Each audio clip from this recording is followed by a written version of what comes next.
I'm here with Titan Drake commentating on the Champions League match between Stef and Gamesu. Welcome, Titan Drake. Yeah, I think this is my first time doing commentary in a long while. I guess, yeah. Okay, I see the windows are still sort of weird.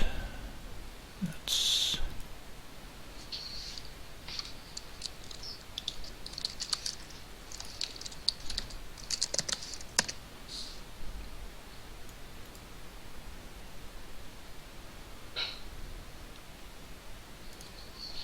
Right.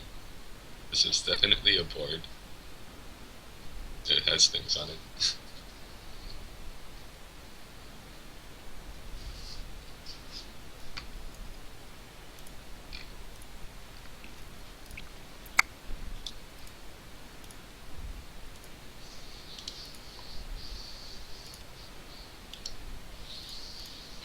Okay, now it's alright, I think.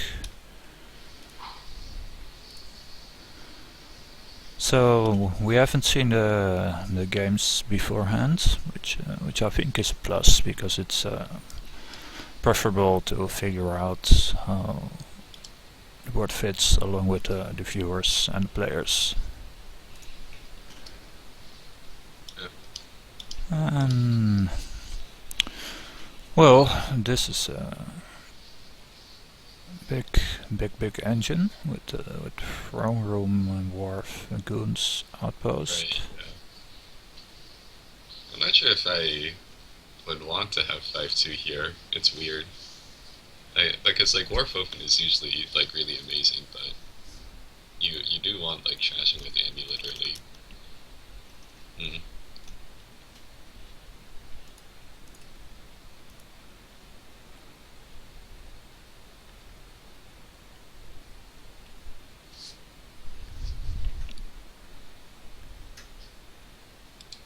Somehow I don't see the stream on the channel, but apparently people are seeing it, so it could be just me. I just instinctively tried to click on the action cards to open up their card text and then realized this isn't actually the minion. This is somebody else's screen. Yeah, I had it sometimes as well, especially when I was coaching Journey, when there were so many windows all around me. And I also was playing myself. Like right now, I'm not at all doing anything. So yeah. Yeah, I'm probably only going to be able to be here for around an hour or so, and then I'm probably going to head out after that. Just so you know.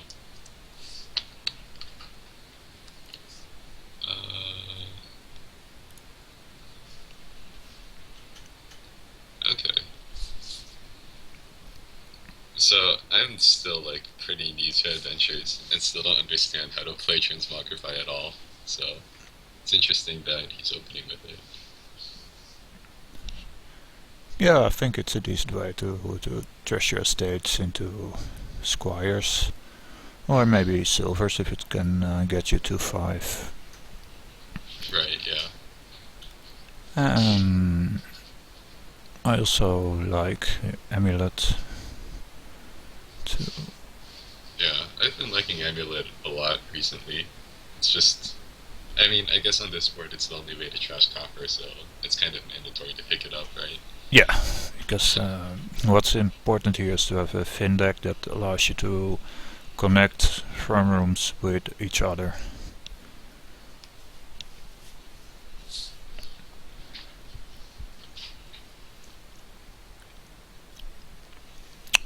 Steph started this, so let's write that down in the screen. Steph says he's crying. Oh, he didn't draw his wharf in turn 3 or 4. I see. So he said. He had the lucky 5-2 open, but then the unlucky draw to cancel it all out. It was all for nothing. Yeah. He only has a wharf to show for it, so. Yeah. Watch, if he dies throne room, it'll just collide with wharf. Oh, it didn't. and he also bought Transmogrify instead of Throne Room. So what do I know? I mean, I don't think Throne Room this early was right anyway. Like, just the Wolf in your deck is really silly.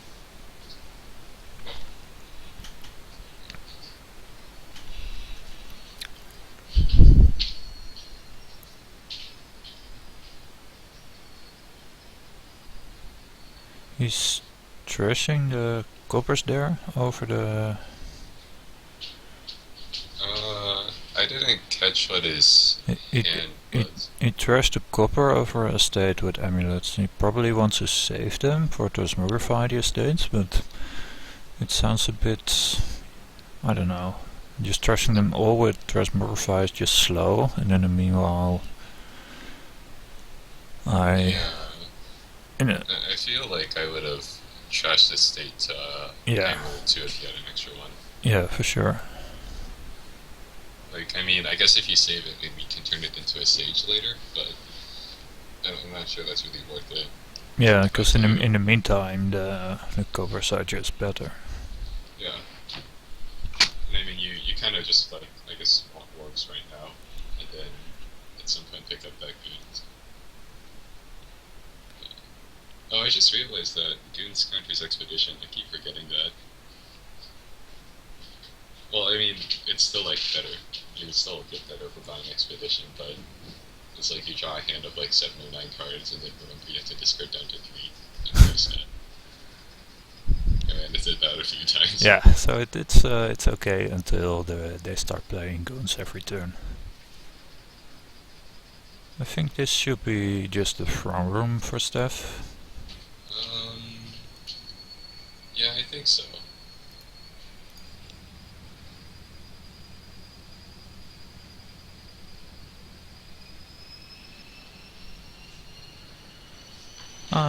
Dr. Stewart tells me this kingdom was submitted by DG, so thanks to DG for submitting this awesome front room engine. And he also suggests I give Stef a win for him having a 1-point lead, but I think that will be a bit confusing, so maybe I just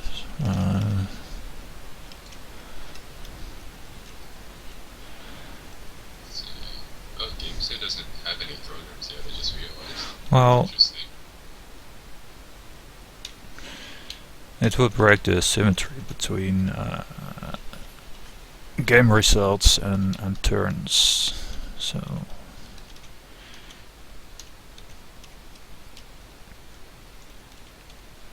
I do it like this. No, that's ugly.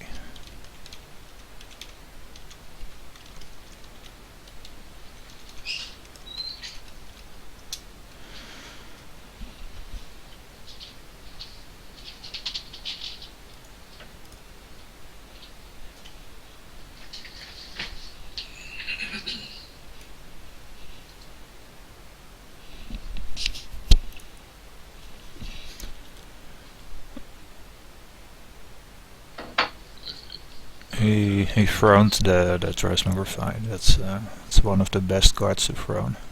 Oh. He basically had to if he wanted to play both. Yeah.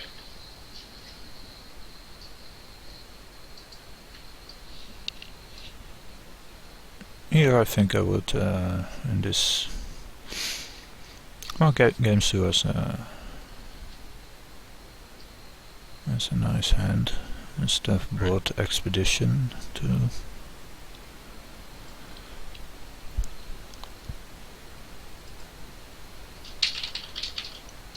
I think I'd Transmogrify an Amulet into a throne room, I guess. Yeah, that sounds good to me. Yeah. It's better than Transmogrify in the estate, for sure. Okay, Oh, he's got another Transmogrify. I'm not so sure about that. Because they're okay, but I think you rather want to get more front rooms. Because I So I think see, one. Hmm. I think the front rooms are going to be critical here. I think you can try to do a gimmicky thing where you transmogrify a silver twice in a turn to get up to wharf. I'm not sure if that's actually good or not, but it's cute. Yeah.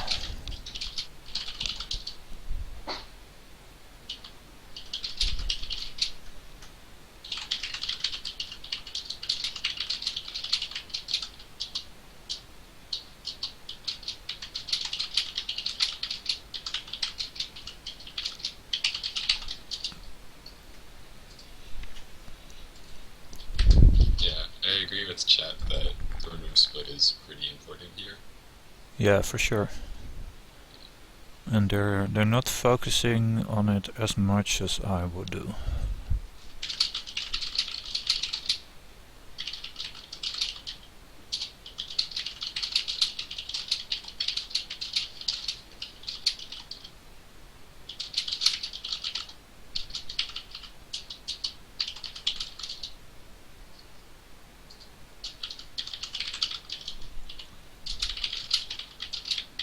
Yeah, okay. So if you can use transmogrifies to try to turn silvers into throne room. And I guess if you have two, and your second transmogrify gets to be played twice, it might make up for skipping out on one throne room die. I guess it depends on if you're still like going to be joining your deck in the meanwhile, which seems reasonable given how tiny all the decks are right now.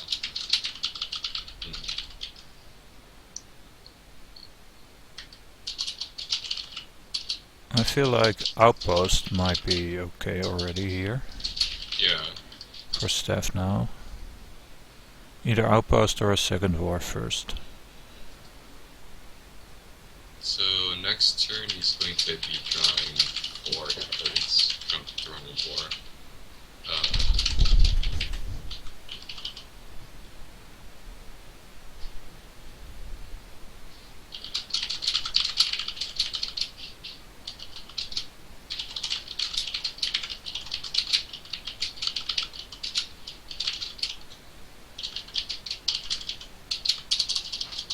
Yeah, I feel like the outpost turn for Step might not be that great because he doesn't have a warp set up on the outpost turn because his warp is stuck in play. Yeah, If he manages the game on this turn though, he could probably like do something pretty neat. by the way, it's sort of hard to hear you when you're typing at the same time. So Oh, okay. yeah, I would have gone for one more dwarf, I guess, and then the outpost. But I don't really mind this either.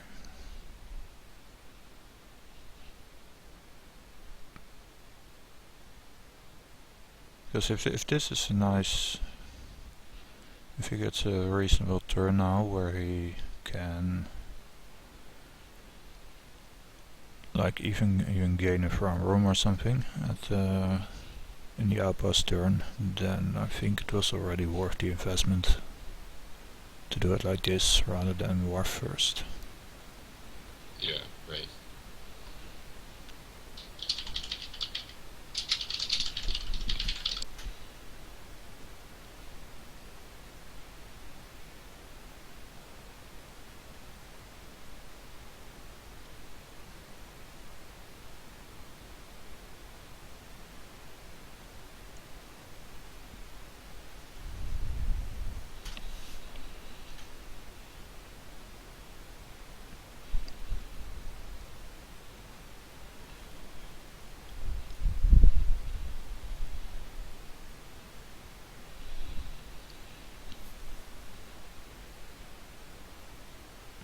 Yeah, like this is well, he can actually transmogrify a silver into a front room, then front a wharf.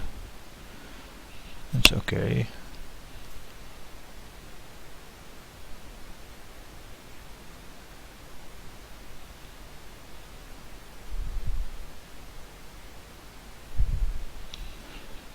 And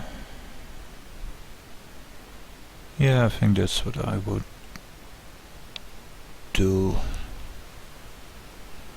Though you can also just pay one wharf, hoping to draw at least a copper and then buy a farm room. That's Okay.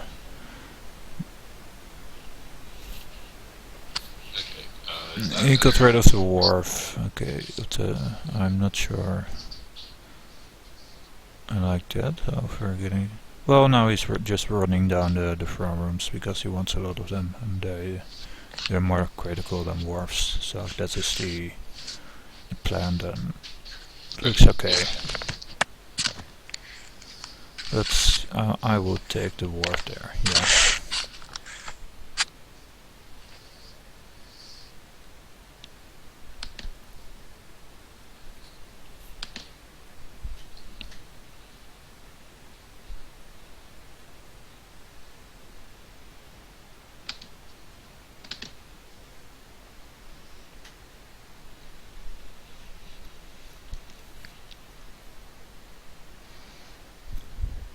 I'm sort of surprised neither of them has a goons yet, because it would really kill those expedition things. Well, it's not like they're already depending on them or something, so maybe it's okay. But also in general I like one early goons. Still the attack is super annoying. Alright, can you hear me now? Yeah. My internet just cut out. Okay, well you're back. Okay.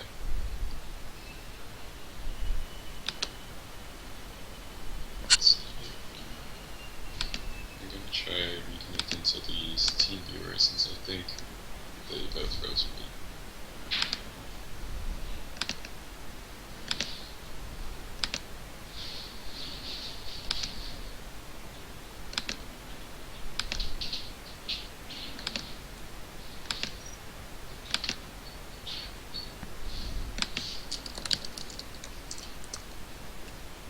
Here I would just from the wharf, I guess.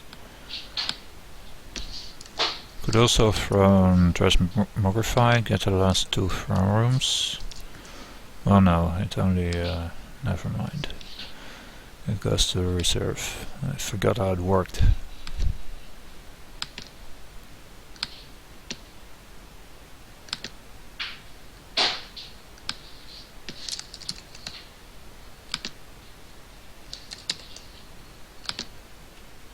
I would just trash a copper here, buy farm room, and buy farm room on the outpost turn. Or gain one in any other way.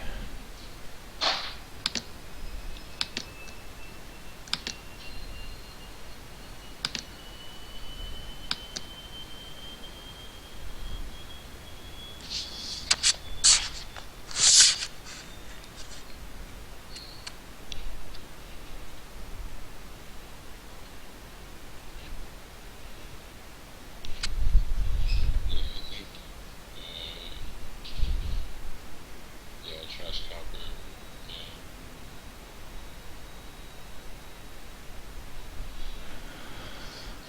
This is the regular turn, not the outpost turn.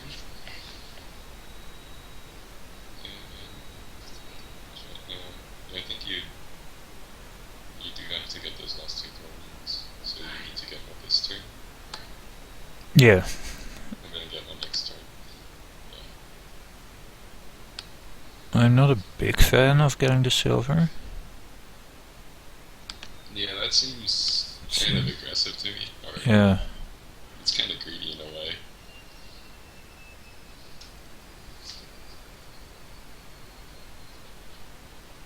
Well, with this draw he will be able to get both farm rooms. Oh, because he bought goons, and then he can buy both of them in this turn, I see. Okay. Okay, yeah, that makes sense then.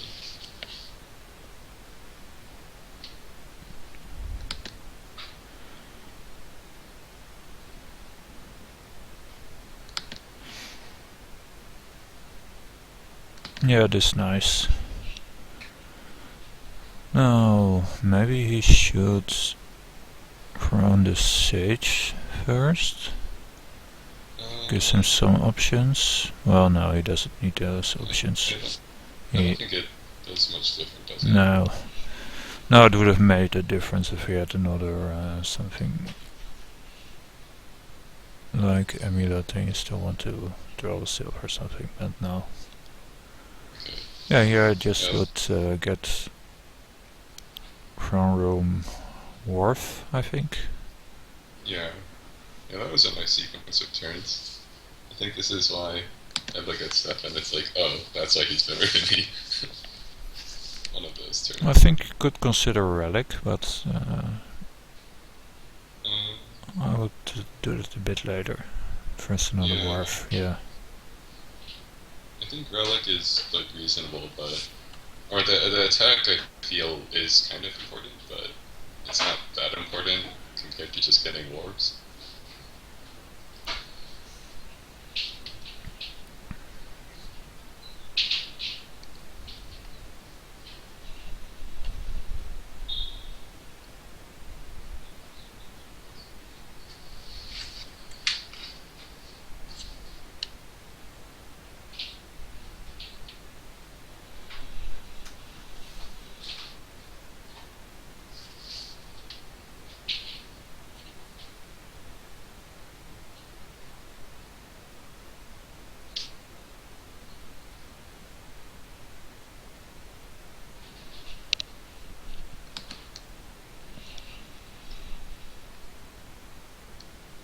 Wait, did game say throne room his outpost?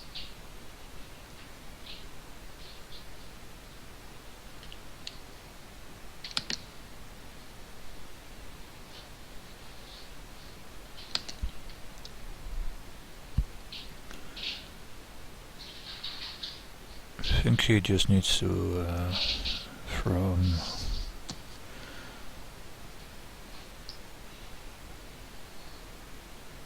Throne room King's Magnify as a necropolis is always amusing. yeah.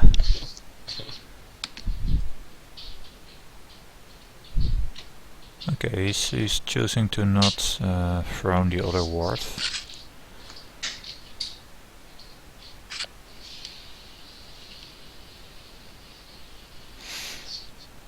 Here I really think he should trash a copper. So he's got go up to 10, or could go down to 8.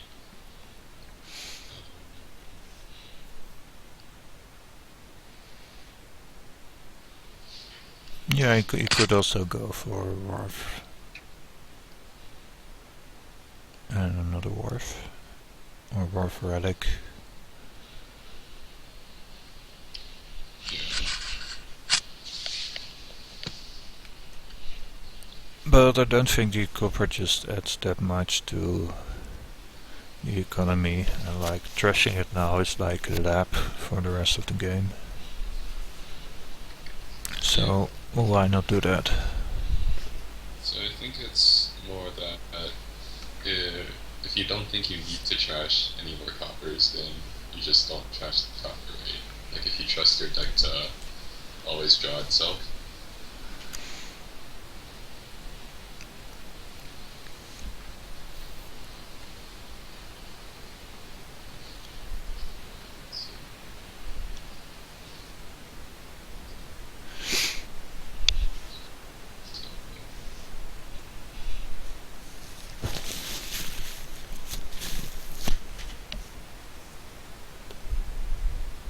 So you could gain a silver here and then 9 this turn.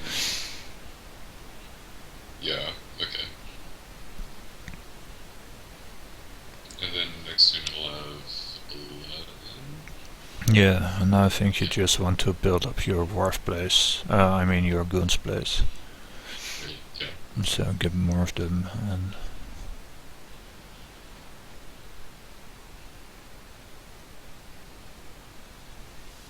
Yeah, I think just, I don't like gaining all the silvers.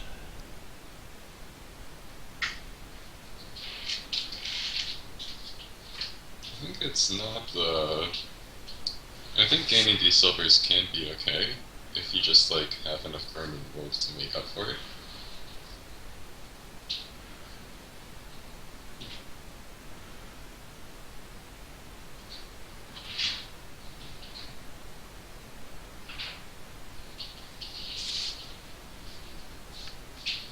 So the thing about potential endgames here is that you can potentially like transmogrify to run piles out pretty low, or you can use transmogrify to try to run down the wharf pile. And then if you can empty the wharf pile early and you have enough buys, you might just be able to get away with just like buying lots of horses with goons in play. So the game end is definitely like closer than it looks on this board. Yeah, well, you could go for that, but I'm not sure why you would. Like, Right.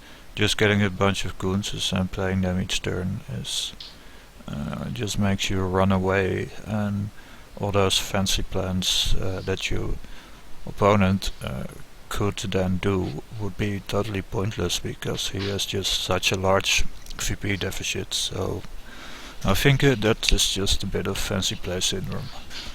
Right. You can get away with it when you're ahead, but it's just absolutely there's no need to. So it's not as much as a thing you want to do. It's more that if somebody tries to pick up wards here and tries to keep building, then it's something they need to be aware of as a way that they could end up losing. If you do just like go for building up tons of goons right now, like Stef is doing, it should just be pretty safe. Yeah, like I really like just getting 2 more goons here, and then his opponent is just hopelessly lost.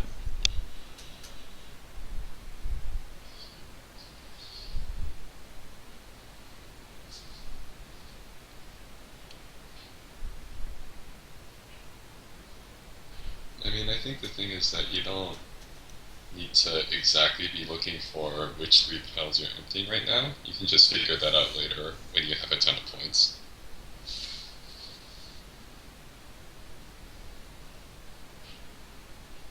Yeah, I like just going for the goons here. I think the other thing will be a pretty big mistake in Stef's position. What is?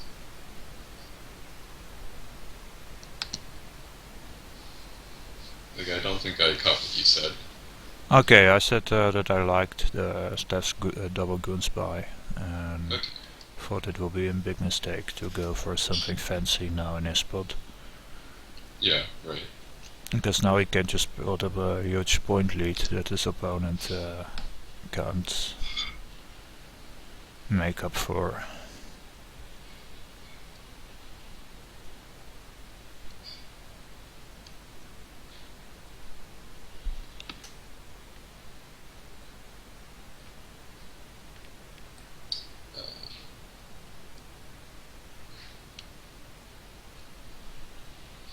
I guess.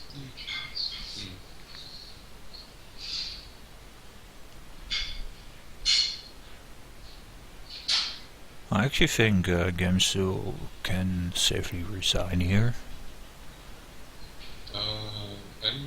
I'm not sure I would resign here. Oh wait, I just realized he has 0 goons right now, Yeah, and Steph has 4. yeah. Okay, then I agree. So I thought that he had at least 1 goons, but no. not 0. So unless he somehow sees a way to end the game and score 8 points this turn, it's just going to snowball away Yeah. from him. Right, so now he has to transmogrify a wharf. Well, I think there are. So, I mean, transmogrify and hunting grounds can definitely lead to interesting things. I'm not sure you can do something with it in a time. Like, maybe if you try really hard. I feel like he should have played Amulet before the Wharf. To try to gain silvers. Yeah. Or, yeah. Yeah, so I think if you do something with transmogrify hunting grounds into something, gaining estates and trying to get a pile out that way, there's a small chance, but it seems hard. On the other hand, you're in a really bad position here anyway, so maybe worth just going for it. Well, yeah, but But oh you wait, can just blindly go for it, or you could figure out beforehand if there's any way it could work, and if right. it can't, then you might as well not go for it either.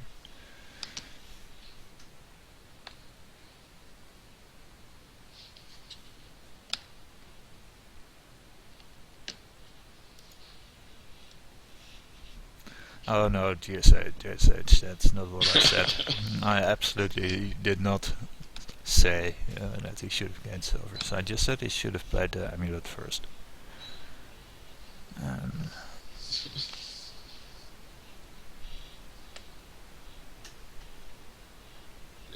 this this is just a bad position to be in if you're game soup because Stef's going to get 2 turns and he's going to be like playing goons and it's all bad. Yeah, yeah. Well, there's also always one awesome play you can make when you find yourself in a bad position, and that's just smash the resign button. But I have the idea that some people just hate to do that out of principle or something. Well, I think that it is that this game kind of means something. Well, it means something for like the bragging rights, I guess. Not so much as there's not like money on the line or anything. Yeah, of Is course. is there even rating on the line? Because these are unrated games, right? It's just Yeah, they are, but yeah, the prestige of winning the league is obviously much higher than any making fun rating could ever go. right, yeah. I think my making fun rating is really bad right now because I stopped playing for like 3 or 4 months and now I'm at like 4,000. I try to do auto matching and I get paired with like random base game players and I have to like play rich big money again. So So does the rating actually work now? um I mean I can't actually feel if it works or not since I got matched with random base game players and then I got matched with Horus yesterday and we had a nice like engine game with like teacher and so on. Okay. It still feels pretty random to me.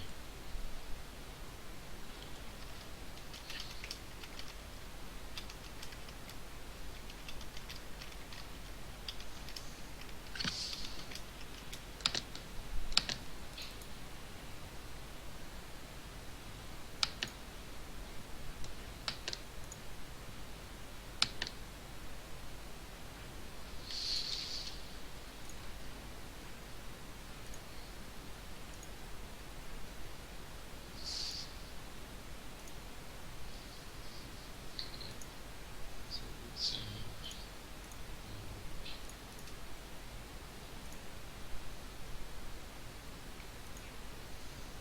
would it make sense to go get a third transmogrify?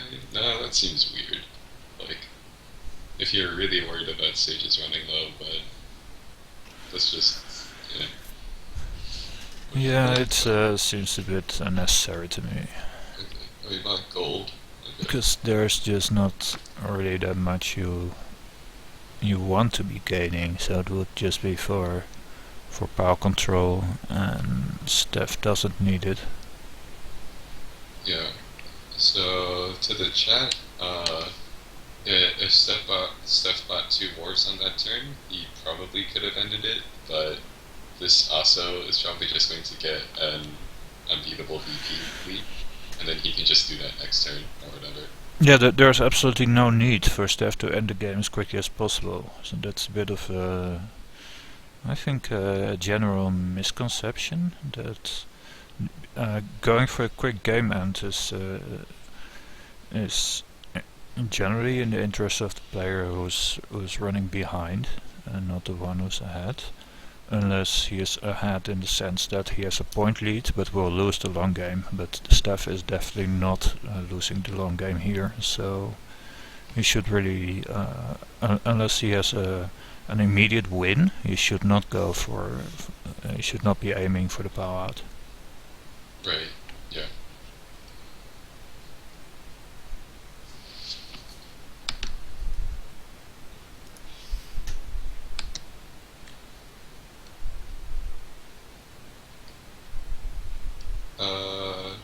Expedition on the outpost turn is bad buy because of goons. I mean, I guess if you like really don't want to sage, you can just spend your money on that. But yeah, so I want to see the Transogrify hunting grounds trick shot online. I just want it to happen. I don't know if it'll be right or not, but as a thing that can exist in this game of Dominion, I would like to see it happen.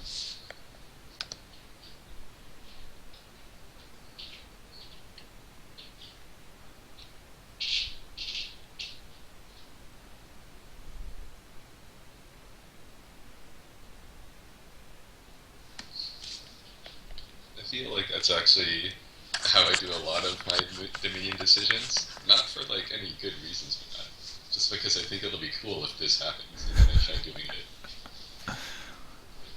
Yesterday I tried to do some weird thing where I was trying to get it to disciple so I could disciple distant lands and try to gain more distant lands in a game which had literally no other draw. So this just never happened. But Too bad. It sounds so awesome. I still got a tie. It was great.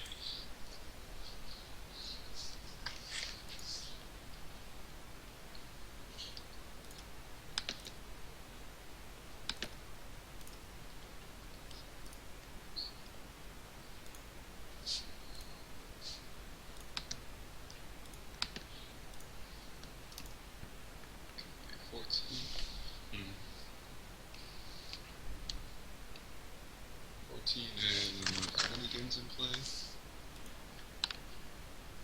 1, 2? Oh wait, no, just one. That was a throne room games. Wait.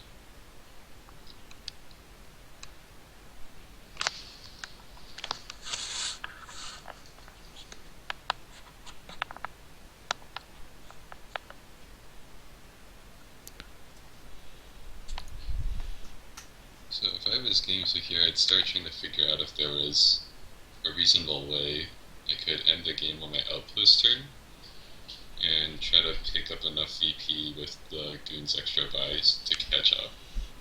And I think it's not too unlikely, but it seems pretty tricky to figure out if that's doable or not. If it's at all doable, I think you should go for it. Yeah.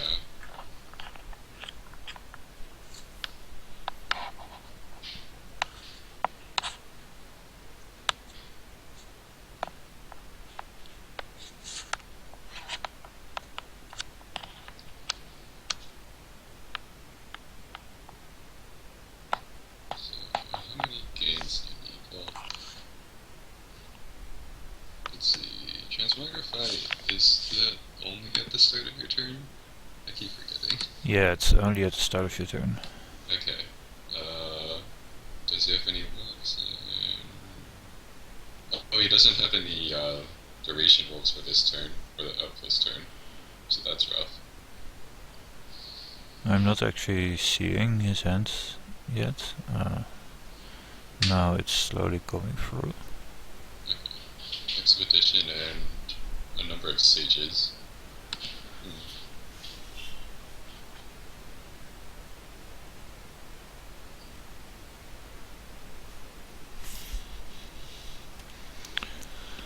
So, he needs to score 12 points and he needs to end it.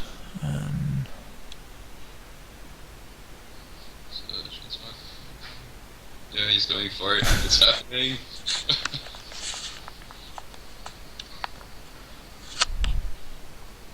So how many Transmogrifies does he have left? I imagine like your last hunting grounds turns into a goons. Well, I guess if you think you have enough time, enough draw to get both goons out. don't see how you get enough points. Well, actually, with 8 points from a state, maybe. Yeah, you just need 6 points now. Yeah.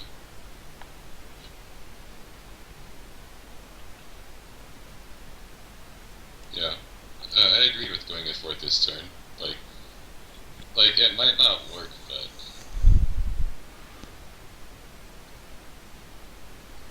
and I think like on one hand there is something to be said for thinking through really carefully how exactly you're going to play out your turn, which is the right thing to do. But sometimes you just want to go YOLO, and that's what I like to do. Where you just try to, you think you can end the game this turn and you go for it, and then if it fails, you lose, and oh well.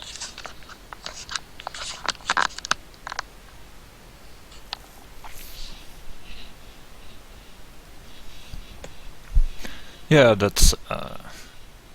I do that more than I should. Also, it's just more fun than puzzling everything out. And in some way, by trying to puzzle things out, there's also the risk that you blind yourself into thinking in just a particular direction, whereas your just general intuitive play may be more open to all sort of stuff. Right. That's at least my experience. Yeah, I definitely agree with that.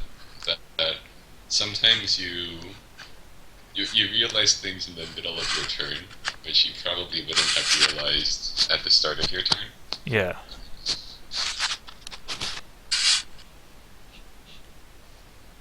I think like one of the like that game with like Stef and Counting House and Story and whatever. Or I think no, that wasn't Stef. That was AI versus Jog for Yeah, that yeah, yeah. year's finals. Stef designed the kingdom, so that's probably Right. why Yeah. you're shedding him with it.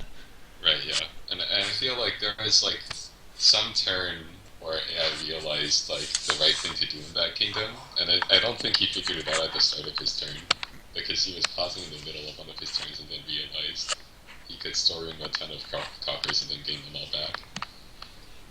Anyway, does games have a chance here? We've been talking about the past, and we should talk about the present. He is certainly thinking about it. So what would he need? 2 estates, because that helps anti-power, but then he also needs. Assuming he has one guns in play, then he just needs one other buy. 16 is 12 plus Yes, 4. he has it here. Oh, okay, he made it. He made it. Yeah. Oh, very nice.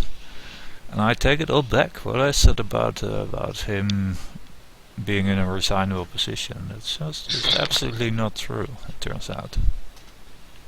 So very nice play by Gamsu. Congratulations with the win.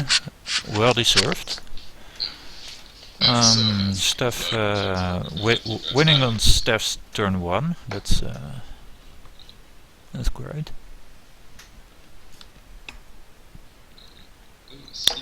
So he is starting the second game. Now he just needs to win at least 2.5 of the remaining games to be everyone's favorite champion. Is Kingdom 2? 2 is Dutch for 2, so you all know. It was designed by Assemble Meme, so thank you Assemble Meme for designing this awesome kingdom. I haven't looked at it yet, but I'm sure it's awesome. It is my favorite Ironmonger, Great Hall and Crossroads combo. That's just terrific. I'm really sad to see Great Hall go, even though Mill was a nice replacement. A lot of people are disappointed with Coppersmith going, and I'm totally baffled as to why it's such a terrible card. Personally, I really like Great Hall, and that's by far the card I'm saddest about. Yeah, I was surprisingly sad that Great Hall went away. I was also a little sad at Spy for a bit until I remembered how long games with Spy take to play, and then I decided I was okay with it going away. Yeah, A great, yeah. I and think with Coppersmith, it's like when you can play it in a board where it's good, it feels good, but it's just not good so often. That yeah, I once had a nice game with Kingscourt Dwarf Coppersmith there. It was, and it's okay, but that's just twice in a blue moon, and who gives? Yeah, I'm not seeing its charm at all. And Dr. Steelhammer is correcting me that kingdoms are not designed, so I'm giving you guys, Samuel Meme and DG, way too much credit. You just came across it. They're actually designed by the kingdom generator of Making Fun, so I don't have to steal any credit from that awesome thing. Seaway is cute here. Well, I'm not sure if Seaway actually does anything or not. You can bridge something and then play Seaway to put the plus by token on the 5 cost if you want to. But what do you want to do here? The Well, obviously Duchy Duke is strong, but there's also just a really strong engine with lots of bridges, rangers for draw, so... yeah, But there's no thrashing, that's the most annoying thing, so... Yeah, I do agree with going for Soothsayer. One of them had a 5-2, the other just used save to get a Soothsayer. So really with the Soothsayer and no thrashing, it may be that all those fancy sweet plans that you always want to go for and dream for will just not work out. right. And like if Soothsayer wasn't on this board, I would probably try to go for the engine, but with all those curses coming in and no copper trashing, it's really tough. Yeah, and also the golds, because you have to go for Soothsayer yourself. Those also, in the Duchy Duke game, the gold isn't actually completely terrible, but for the engine they just don't help. Right. But I like how you say that gold isn't completely terrible for Duchy Duke, because gold is really good for Duchy Duke. well, I wouldn't go that far, even though you may have some sort of point. But I still like Ironmonger even in even in this deck, so I would pick it up on 4 for sure. Yeah. Probably not over first bridge, but still, it's always a great card.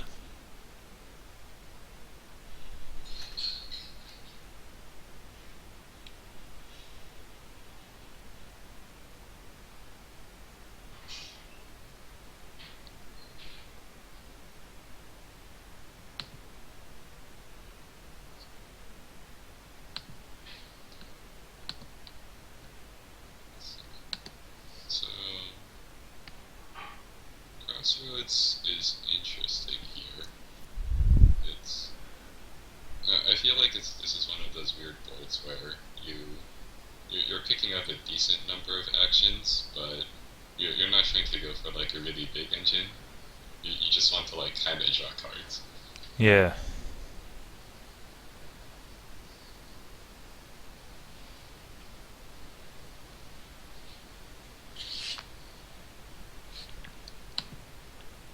I wouldn't hate playing with a second Soothsayer.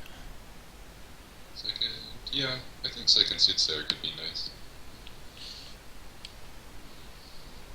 But they Seaway on Ironmonger. Okay.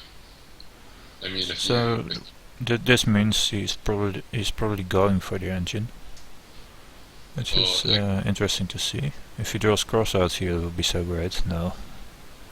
I mean, it could also mean that he just wanted to buy Ironmonger that turn and had the extra 5, right? Yeah, could be.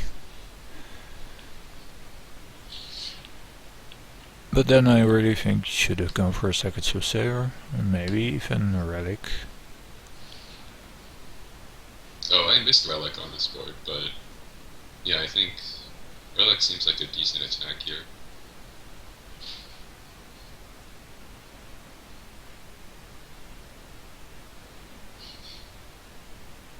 I also think they're waiting a bit long if they are going for the Duchy Duke. because you only have to hit 5 to get them, and there's not really a way to get a ton of them in one turn anytime soon.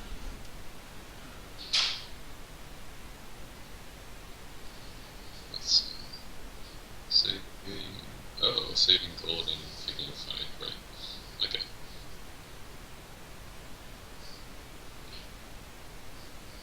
So yeah, here I would just buy double duchy in Stef's spot. Can he afford double duchy? Doesn't he only have 7? Ah yeah, that's...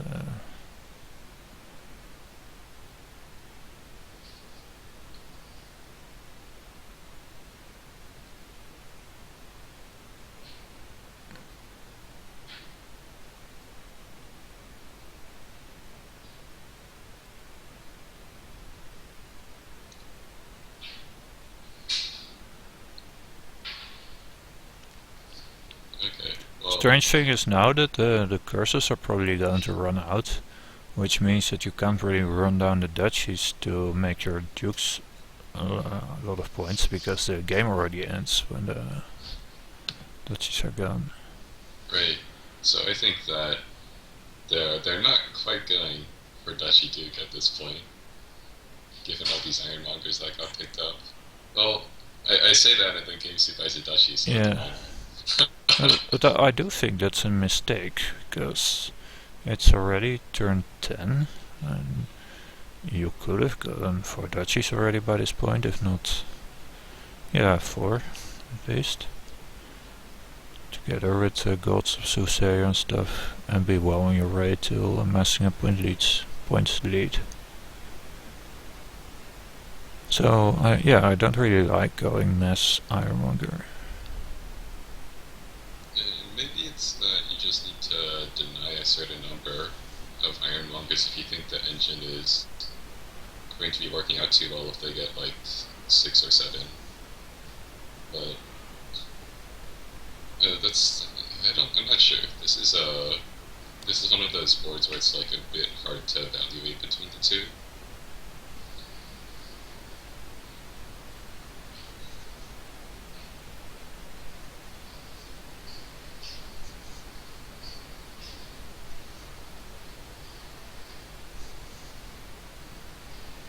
I would definitely discard the crossroads.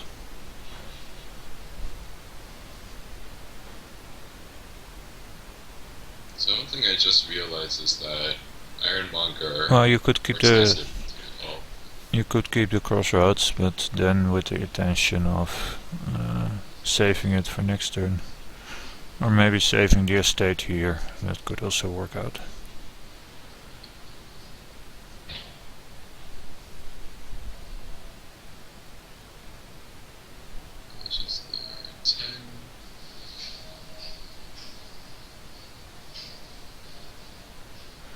Yeah, they're mentioning Ranger in the chat, and I hadn't really considered the card, so I think that's definitely something you want if you're going engine.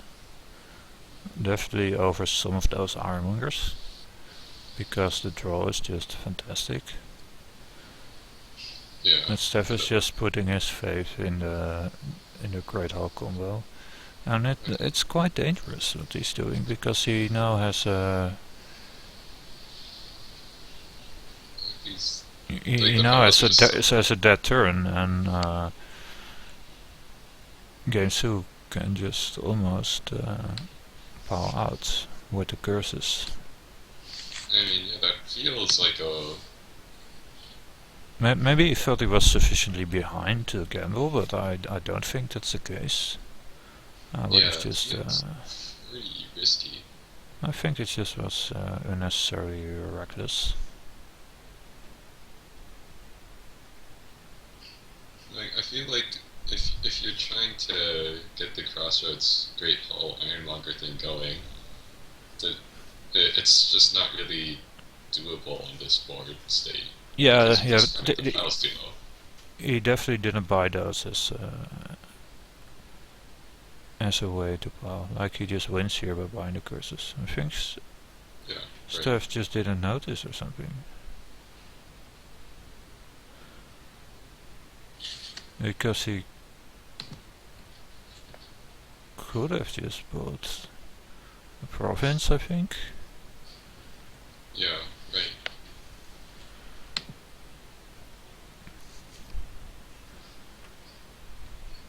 And even if Game 2 had done it this turn, then Stef still wouldn't have been in a good position, even with okay draws, I think. Because you're behind, and the only way you win is by emptying the curses. So no, I don't think it would have worked in either case.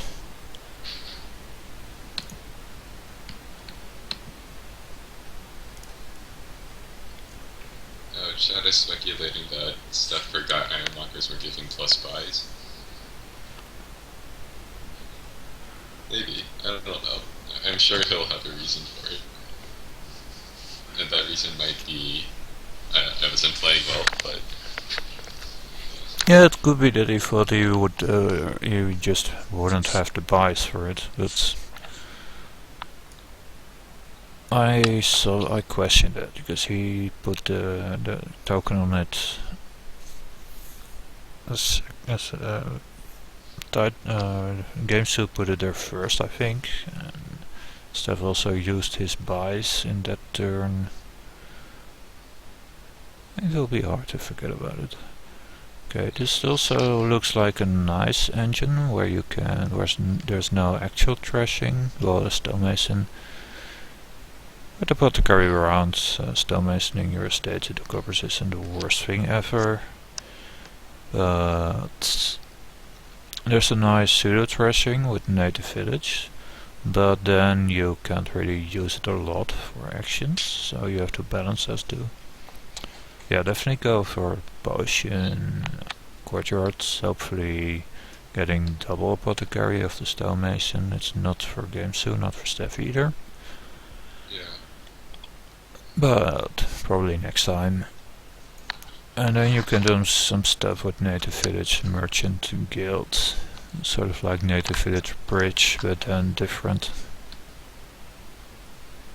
I think a long time ago, when the card was pretty new, I lost a game against Wandering Winder who went for that, and I went for some thing with, I think, hunting parties and black markets. And I still like the hunting party thing better, but he executed it well, so. Yeah. I haven't seen like an actual like apothecary, just pure apothecary native village game in a while. Now that I think about it, I think who was it that made that article? Like me, Mr. Mustard. That's like how many years old at this point? Like 4. I don't really know. I don't read a lot of articles. I think this was Shed, or in Dutch we would say schat. Shed, I don't know how to pronounce it in English or even what it means, is the guy who ran into this kingdom by sheer accident. So we should again thank the Making Fun random generator for this awesome stuff.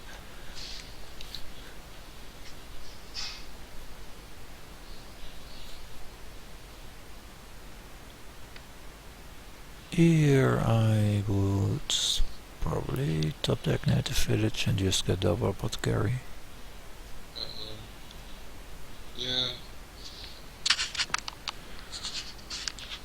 I mean, there's no real point in top decking copper because you can just draw them with apothecary.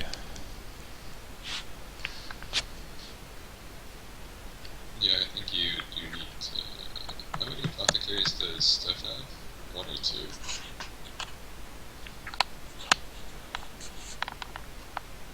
Yes.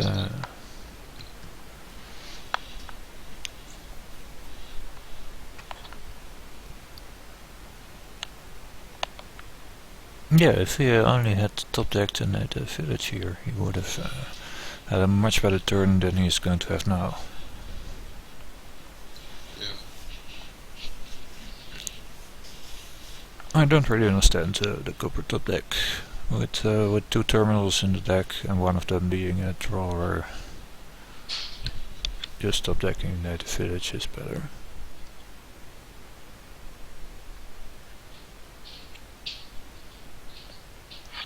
Okay, chat mentions potentially thinking about 2 stables on that turn where he had 7 plus potion. Yeah, I think I agree that it's tempting, but you really do need the apothecaries. Yeah, I think it's okay, but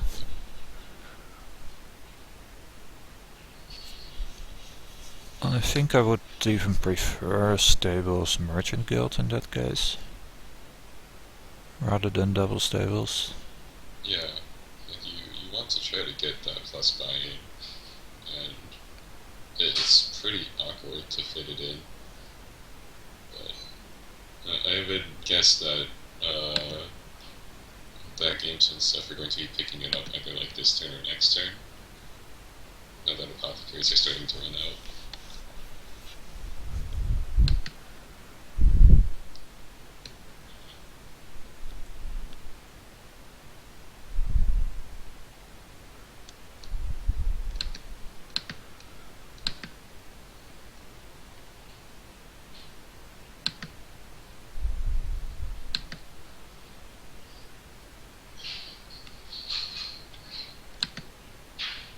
So here you're just native villaging and estates. Yeah. I wouldn't trash a copper here, I would just buy merchant guild. Yeah, I would buy Merchant Guild here.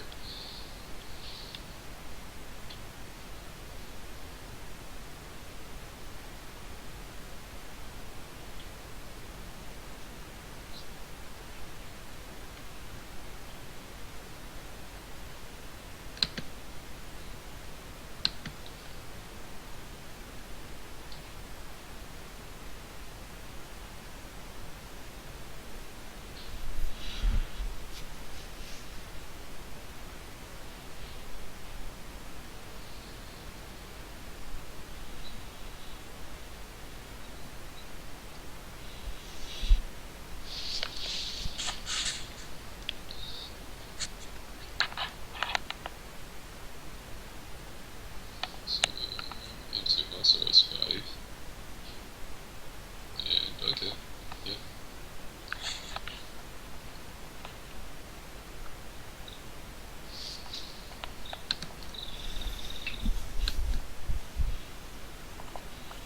Yeah, so I think in terms of the order you want to be picking up parts in, I think it is pretty much a apothecary first because that's your main draw. You then need a merchant guild pretty soon so that you can basically use all these copies you're drawing in an effective way. And then at some point you want to try to fit in bank. Oh, I only noticed bank just now, but yeah, I guess. Yeah, after a bunch of stables and then apothecaries to redraw the coppers, it sounds okay.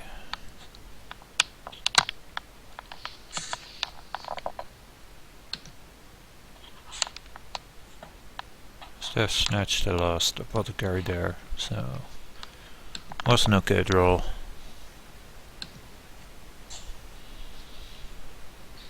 Let's see, is there anything interesting you can stone mason the potion into? Yeah, not really.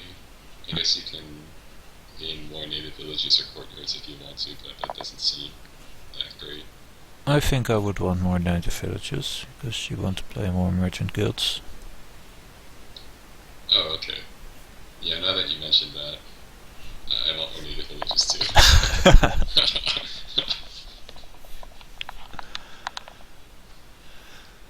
And I don't think you want more courtyards, you just want stables instead. Yeah.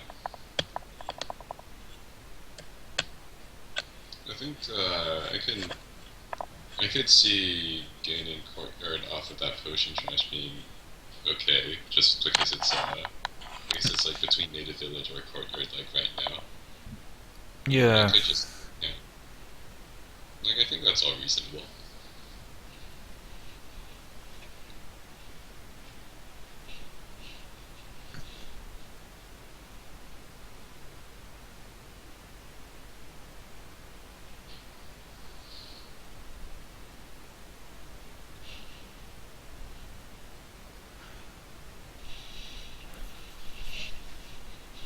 Now that the events are in existence, I actually feel like Stonemason would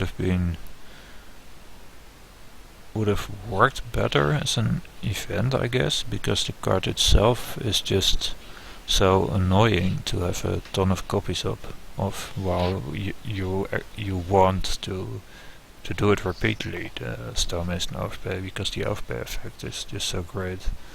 And I don't think the effect has to be is so strong that it needs the penalty of getting Stonemasons into your deck. I think I still like the Stun Mason on play effect. Like, Yeah, it's for sure, but just one copy or something. I don't want a ton of Stonemasons. right, yeah.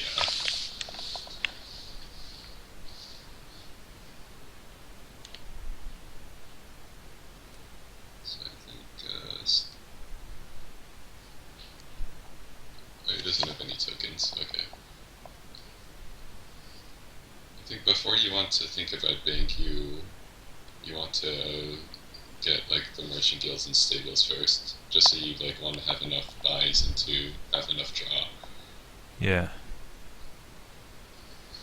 So I think like I think would. I think when you're drawing all these treasures, bank looks really tempting, but I think it's like a bit too early for it.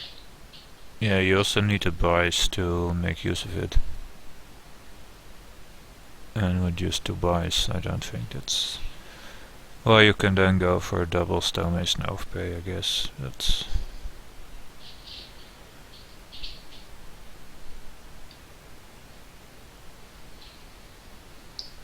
Let's see.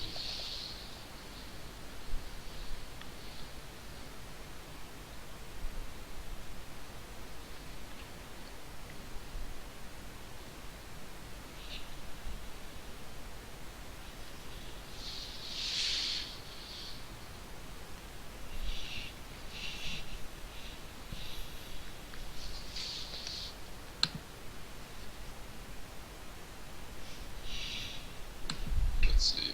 Okay, I think I'm probably going to leave after the end of this game.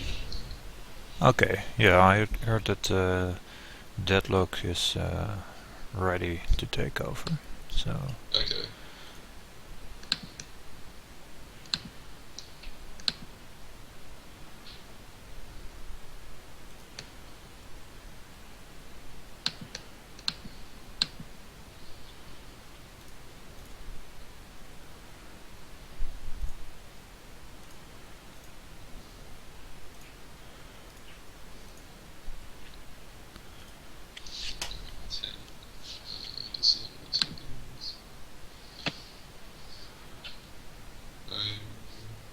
I'm not sure what 11 gives you that 10 doesn't. Unless. Oh, okay, bank. Interesting.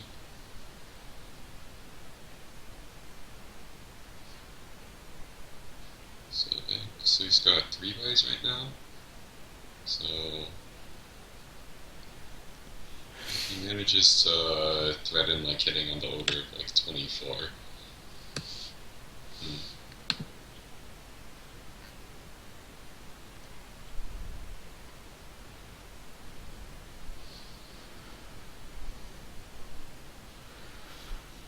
Oh, Stef is going to draw the deck now.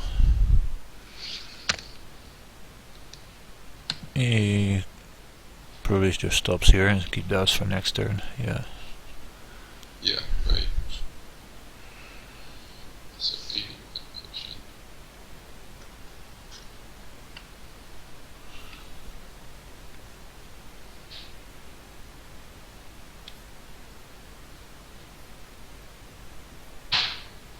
Yeah, this looks okay. Now he has an extra action, so he can also afford to get. Well, you should watch out for piles right now, because both native villages and stonemasons are low, and those Yeah. in combination are just really easy to pile out.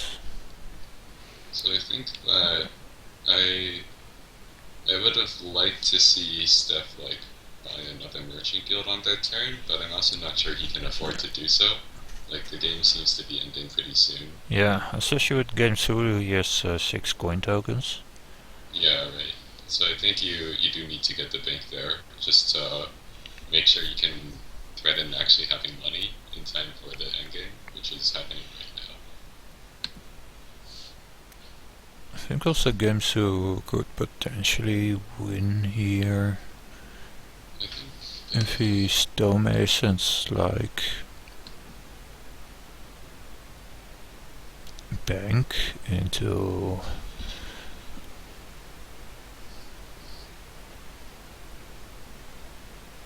No, he needs 3 buys. I think he only has 2.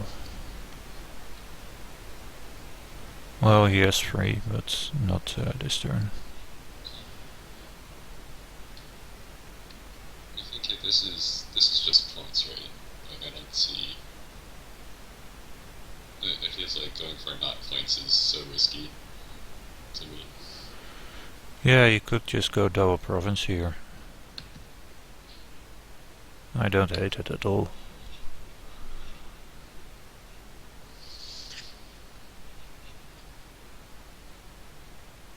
Could also go province stables. Yeah. I think I like that a bit better. Because you really don't want to be using the courtyards for draw, which he has to do here. So it prevents you from buying more native villages, from playing more merchant guilds. I'm not 100% sure on going stonemason here. I think I will just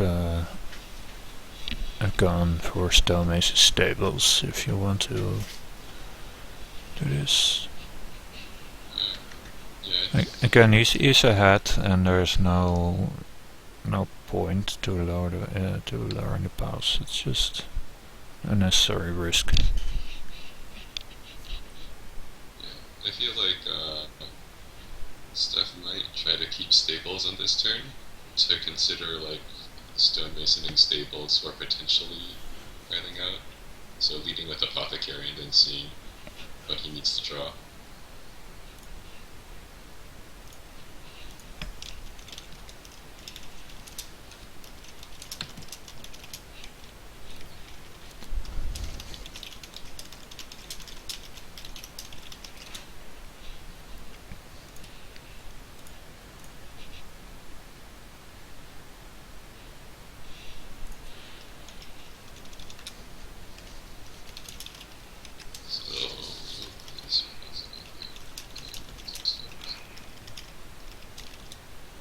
So he has 2 stonemasons on his native village map right now,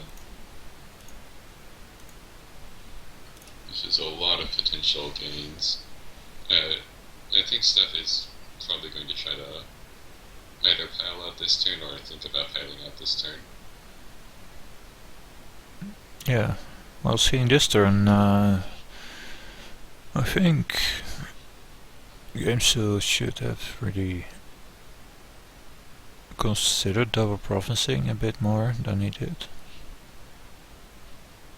So I think if Steph does native village pull, trash potion, trash let's see, trash apothecary, and then gaining 4 of the 2s, and he needs to get 4 more 2s, which is 4 and 2 buys. But then he doesn't have enough to buy points because he only has 2 buys. Well, if he now takes the stonemasons, he can stonemason an apothecary and a potion for the native villages. But yeah, then he does have the buys, indeed. So I think Maybe if he stonemasons his bank into Merchant Guild. Well, but he still needs the actions, so he could just get the points now, Okay. and He's then going look for to 30.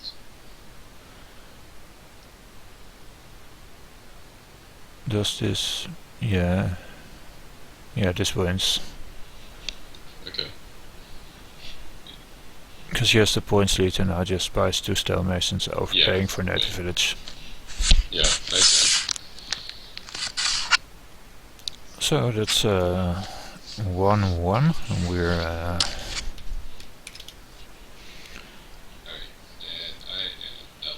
So I yeah. think Deadlock is coming up next. He is. Thank you very much for joining me in contacting, and good luck with whatever you're going to do, and maybe until next time. Alright. Till next time. Bye.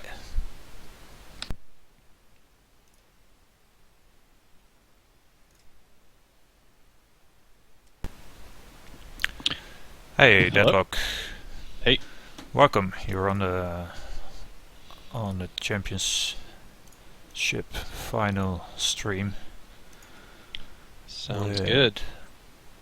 How many games do we have played here? It looked like the stats box wasn't. yeah, it Super was. update.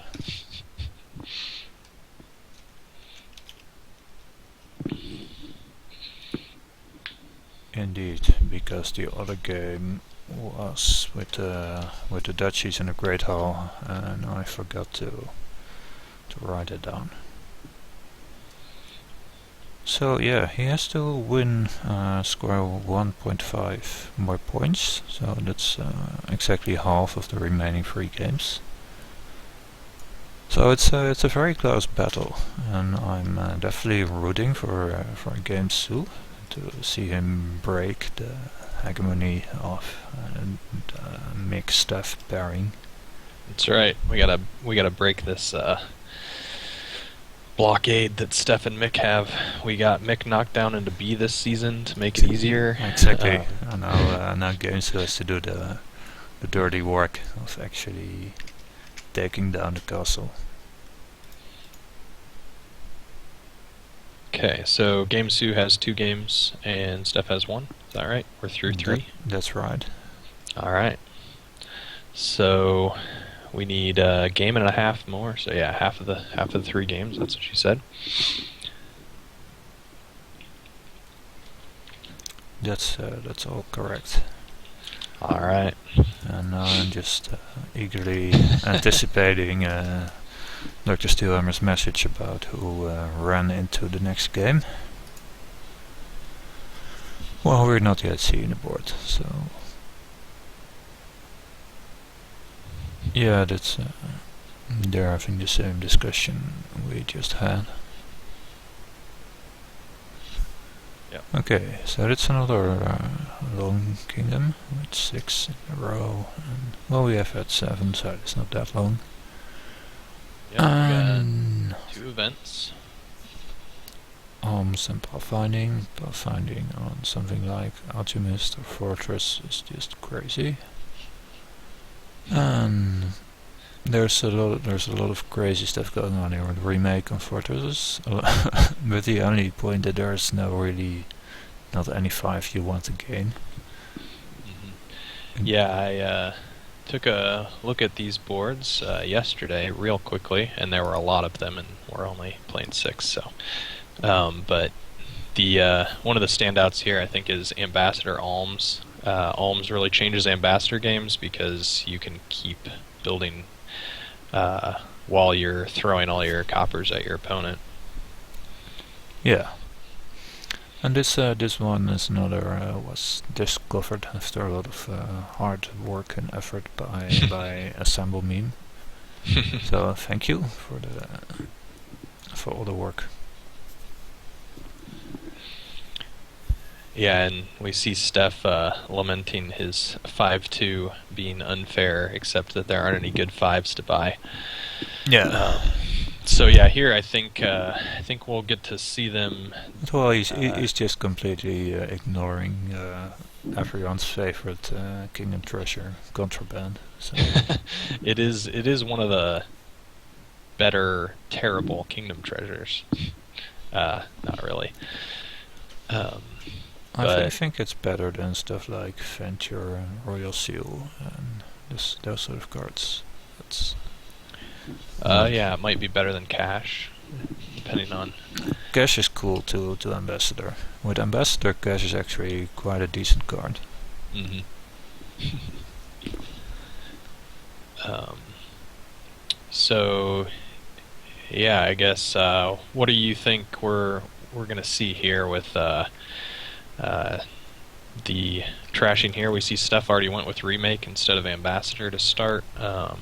I think he's going for both. Yeah, he can still get both of them, but we've got remake fortress as a pretty big payload that you could use at the end to gain all the duchies.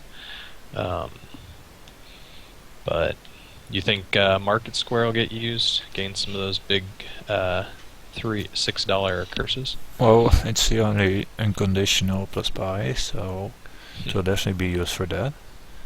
I'm not sure whether golds are.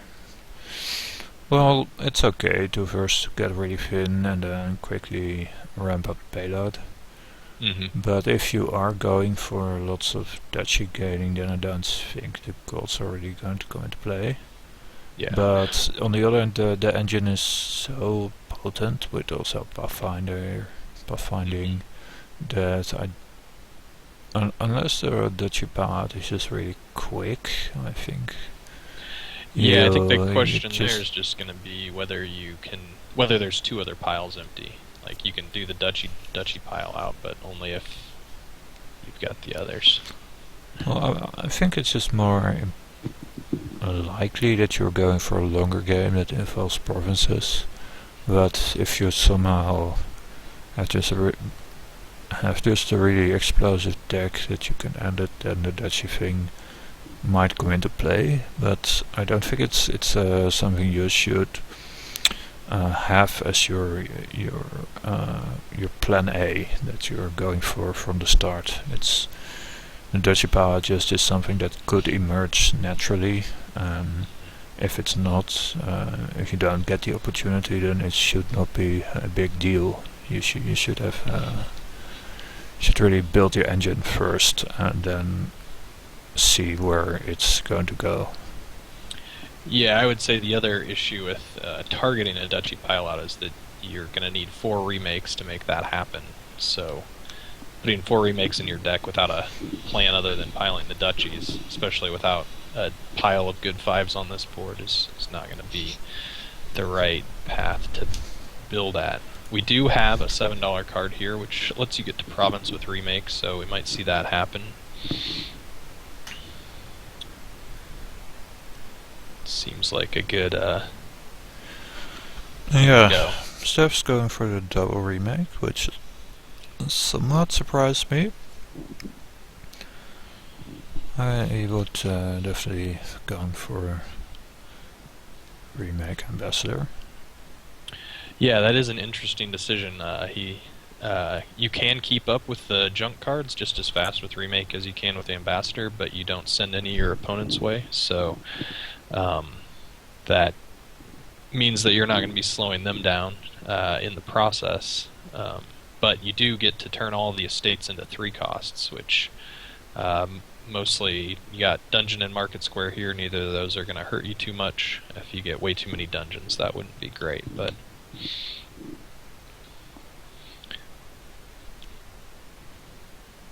do you think Steph got the double remake because of the kind of in-game payload, or because of making use out of the estates, or both? I think both. Yeah, it's a nice way to build quickly early on, much better than ambassador. Well, not much better because elms you still can gain stuff. So yeah, that's also why I think remake amp is just slightly better early on. Yeah, I feel like when you're remaking your coppers, you're just getting rid of them, and obviously you can't control where your shuffles go with the Yeah. remake and ambassador. But if you can ambassador coppers, that's just That's basically a lot better. better. Ambassador coppers is better than remaking them. Remaking estates is better than ambassadoring them. So Yeah. but you have more coppers than estates. So I think you want at least some ambassadoring going on there. Yeah, it seems like getting rid of the coppers with ambassador is just like, I mean, there's not really any case where that's not better than remaking them. So we'll see if GameSu's able to build a little bit faster since he's not getting any extra junks in his deck from Stef. Where that plays out too. Well, there's one case where it's better if you're using the market squares to gain golds. If you think gaining the golds is a good thing, that is. Mm-hmm. Yeah, and I mean maybe gaining golds quick and remaking them up to province through bank is something that can play out here. Guess we'll find out if Stef can pull that off. Well, one nice thing about quick golds is that you can then go for pathfinding quickly. I think that is the plan Stef has here. Quickly build up to pathfinding and probably put them on market squares, because he has quite a number of them already. Yeah, he's got 3 and GameSu hasn't threatened that pile yet, so that would be a good target for pathfinding. He did choose not to gain any golds that time, which is probably the right decision at this point. He's still his deck isn't thin enough, and when it becomes thin you can quickly gain a lot of them. Especially with Fortress being there, you're not going to run out of trashing targets. Yeah.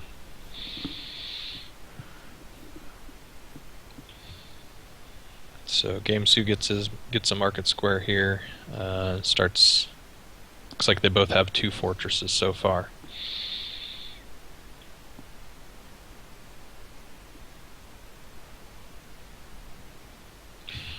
Stef finds his remake. I think here you can consider gaining 1 gold. Yeah, he's only got I agree with this. 3 junks left about right now after that remake. Let's see here. He discarded 2 coppers. He's got 1 left on the deck. Yeah. And he can go for arms here. I think the card on his deck might be a market square, so he may only have 2 junks left. Isn't it a second remake? Or I'm not really sure when he shuffled. It's either a market square or a second remake. No, it is a second remake because the market square is in the discard. That's right. Yeah, he discarded the market square. It is his second remake. I forgot that he had that.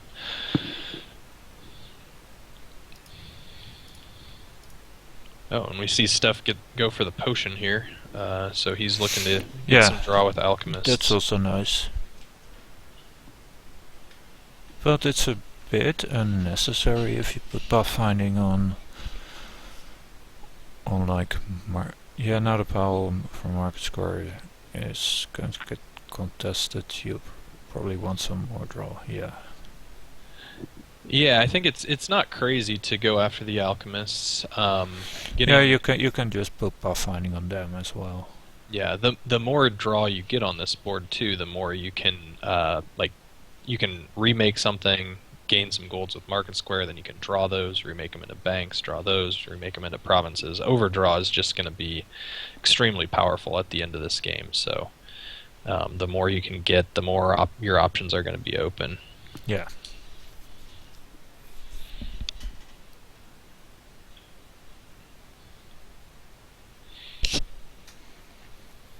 This is a bit, not what you want. It's not his dream scenario. Yeah, it's not what he was hoping for when he bought the potion. A little unfortunate here. He didn't get to his 3 potion for Alchemist. He can get rid of these 2 coppers here, maybe. Yeah, I definitely would.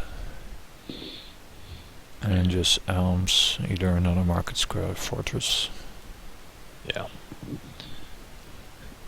I'm not sure what else he's considering. I mean, remaking into a contraband at this point, like, is just going to be fuel to move up to the higher cost cards, but I think he just likes to take his time for trivial decisions. yeah, But that's a bit of his trademark. for dramatic effect. Yeah, for sure.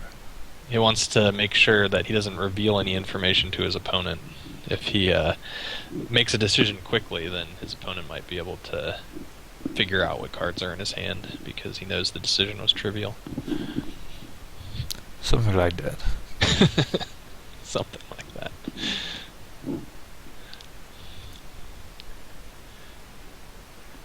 We can't dog on Stef too much for making careful decisions since he ends up at the top of the leaderboard so often.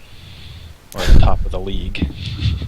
Well, maybe that's exactly the reason why you can make fun of him a bit. Yeah. Well, I mean... If you do it about a guy who's at the absolute bottom, then it's just really inappropriate.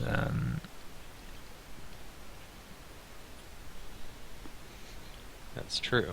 But if you take time for every decision, then you don't make the mistake of thinking a trivial decision is... or a non-trivial decision is trivial and making a mistake. Gamesu picked up a potion as well. It was on the previous... It was the turn before we were looking at Stef with the bad draw there, but... so they're both targeting the alchemists. Yeah, and this turn Stef is definitely going to get one. I think I would indeed play Dungeon first. Then you could potentially reveal the Market Square to remake. Well, he's going to have a little trouble with that. If you play the dungeon, then you've only got 4 cards, and so you have to remake 2 of them. That's probably true. He would be able to still get an alchemist if that's what he's going for. So, I guess we'll see what he draws here. That's a good point. Yeah, he wants the alchemist. The draw is going to open things up a lot more for him here. And I think realizing now, after seeing these turns play out a little bit, I don't know that they were going to make it to pathfinding very easily without getting a little bit of draw first. So the alchemists are going to help them bridge that gap. Yeah, that's true.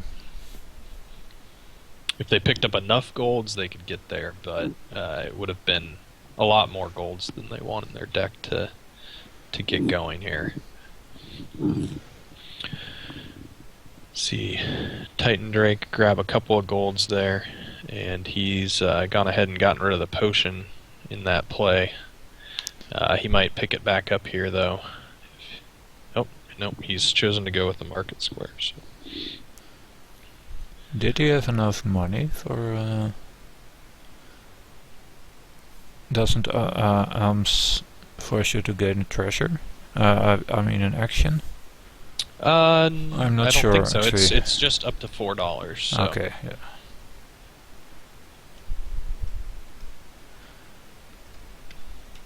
So it looks like Gamesu has 3 golds now, so he may be looking to get to pathfinding here. He's abandoned the potion for now.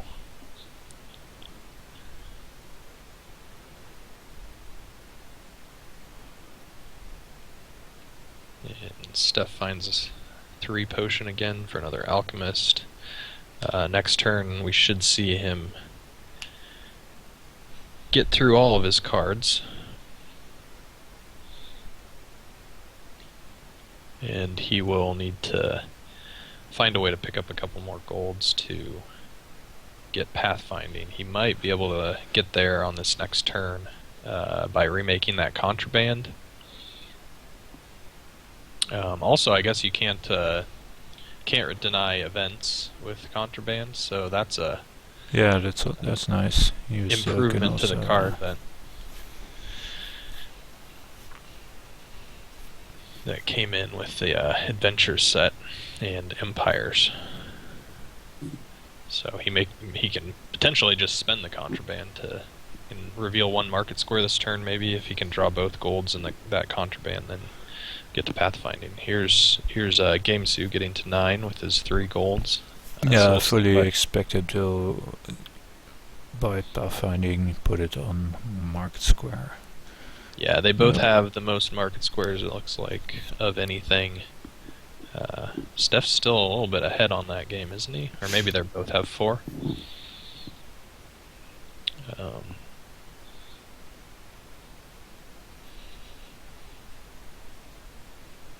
Yeah, so he's picked up pathfinding on market square, and so he's going to have a lot of draw next turn to be able to do some nice mid-turn gaining with remake potentially. And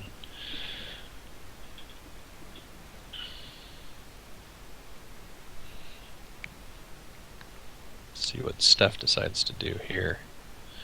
Looks like his draw might not have actually been good enough to get through his deck like I had anticipated after getting that second Alchemist, because he did pick up some extra dead cards potentially. The contraband was added. Yeah, but a contraband can be used to get pathfinding, so Yeah. it's not that bad. Yeah, I'm just not sure if he's going to get through his deck here. I guess if He just needs one more gold. But I'm not sure Stef. No, Stef. He probably has one more gold. Oh yeah, he has no. one more gold, but it's in the. No. I don't think he has another gold. Yeah, he does. He just Oh, he yeah. did gain one last turn. Yeah. So he does have 2 golds and a contraband. Yeah, so he's gotten to pathfinding here. It looks like he's a turn behind here with Gamesu. But he is considering just remaking the Fortress twice, I guess. Yeah, I mean he could pick up some more contrabands, which could be fuel for next turn. He's already got the 9 in hand, so he knows he can get pathfinding here, which will get his draw going here. I think he has another Alchemist, so Yeah. I would just. Well, you can draw after remaking, but I don't like remaking here. Yeah, I think it might be okay if he's just doing it for fuel next turn. If he's going to try to draw through, I don't think he really has that. But for what do you need fuel? I mean, you have enough fuel in Fortress to remake whenever you want. Or you mean Well, he wants to slowly improve the contraband to a gold and then a bank or something? Yeah, I think that it just kind of gets him a. Well, he is not going for the. Yeah, he's not gonna. Okay, looks He's like skipping he- pathfinding. It's really surprising. Well, I don't mean skipping, but not going for it right away. Well, maybe still trying. Yeah, 'Cause if he he can discarded get to that. that contraband that he remade into, then he can still get there this turn. Yeah, he does. Which he does. But I think he's left a lot worse cards on top of his deck than he Well, there are only 2, so did the other way. there's a potion left and another contraband. Yeah. He contrabanded Market Square. Too bad that doesn't actually block Pathfinder. Maybe Gamesu was hoping that Making Fun had a bug where Or you couldn't the name it either. Yeah. contraband prevents you from clicking on that card at all. That's actually not a bad gamble at all. It's worth a try. So now we see their draw explode this turn with the pathfinding on Market Square. Steph does have a couple more cards of draw now since he still has the 2 alchemists, but he's a turn behind. Turn behind on draw. He might have better payload. Their payload is a little bit different at this point. But I don't know enough to make that call. We'll see what they end up doing here.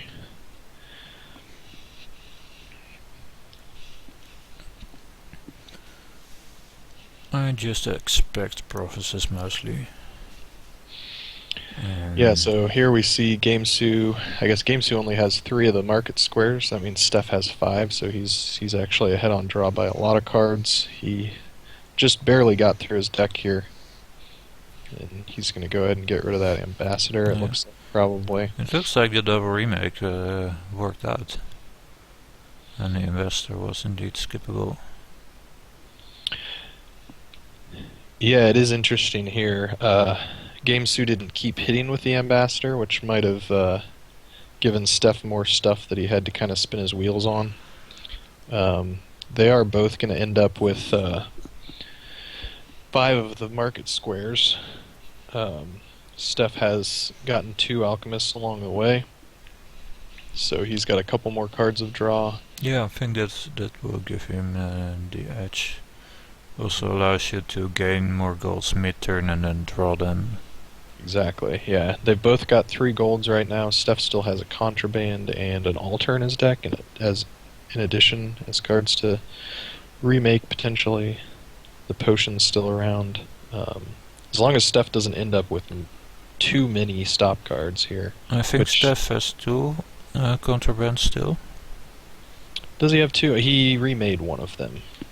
Or well, no, but GameSue didn't have one.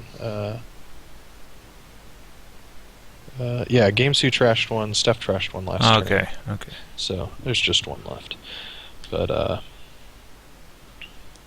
yeah, he's got a lot more cards to work with here, and I think he's got the draw to maintain them. Yeah.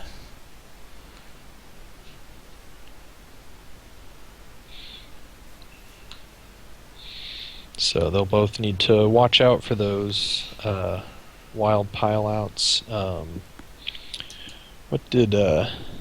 So GameSue remade his ambassador into a remake, which gives him 3 now, which might give him a little bit better pile control. Stef will need to watch out for that. He does have an altar, so he's got 5 cards worth of gaining. We're not too close to any pile outs here, especially since the $5 cards are the easiest ones to attack.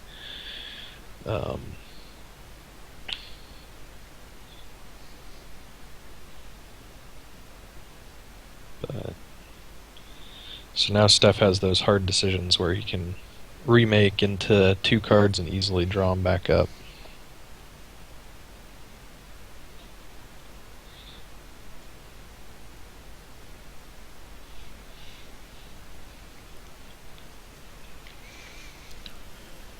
What would they be considering here? You definitely want to use either altar or remake before using another market square, otherwise you'll waste a draw. Yeah, it looks like he's considering remaking. Burning Skull suggested altering for another remake.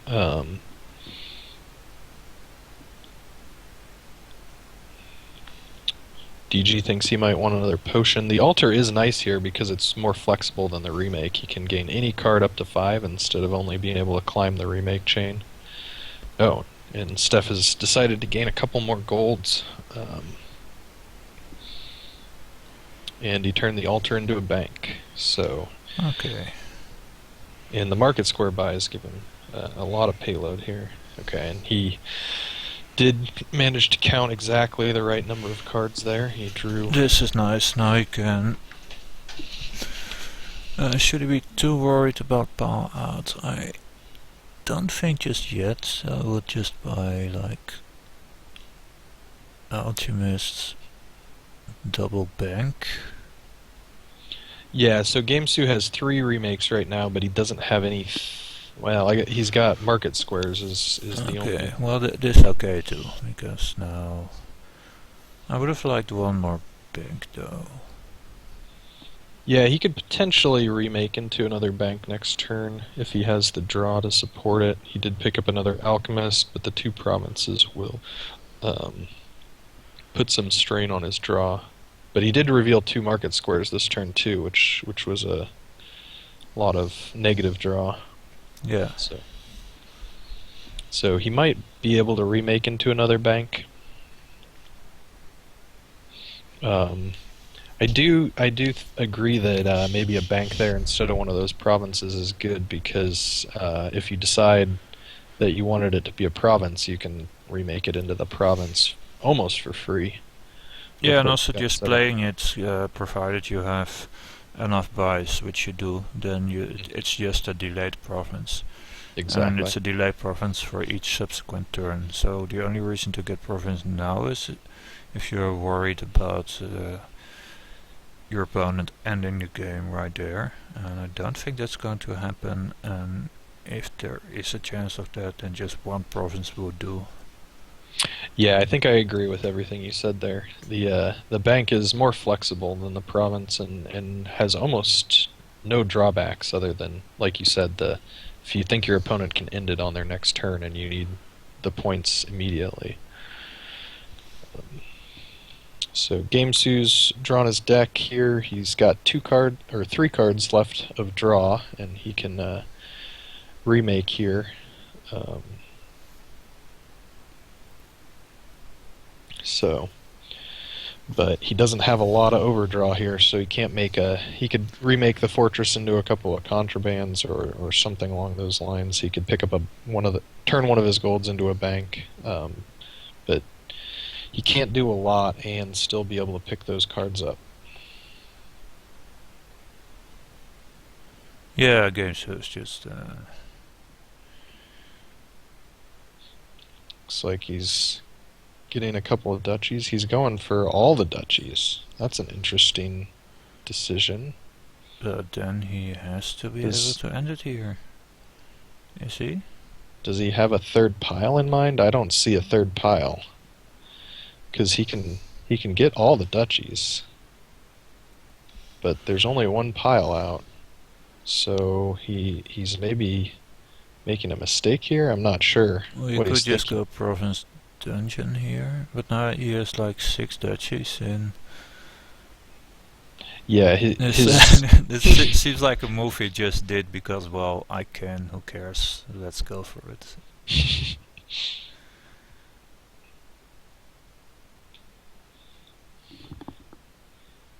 Because, yeah, it's not going to bring him anywhere. Well, especially.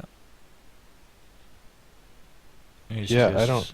He just like grabbing full those green points. there, and also he bought like 2 duchies over one yeah, province, whereas one province is as many points, and it's 1 card less to be junkier deck. I mean, he may be hoping to keep this lead into running out piles next turn. Yeah, maybe he was hoping Stef did it or something, but with 8 duchies and an estate in his deck now, his draw is going to be really strained. Now he drew a really good starting hand here. We can see yeah, he's but got he 2 will of his draw market just squares and already has a remake fortress, which I guess doesn't actually do anything for him on the pile out. But well, you can start piling contraband. That would be actually cool to see a contraband pile out. yeah, I guess if he can draw enough actions in his other remakes and pile out the contrabands, that could work for him, but that requires Steph to not really take a lead and getting all the estates. He's not getting all the estates. That's It's just impossible. yeah. He doesn't have the buys. He only has 6 buys with his market squares in the first place, and there's no way to remake to him. And there's no way to get all them in play unless you just get lucky with the initial draw.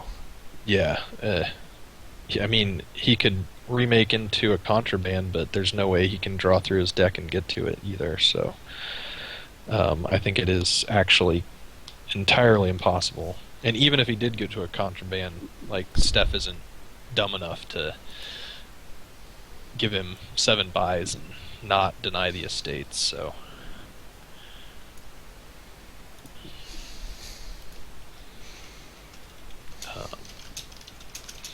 So Stef just has to work through his best option here.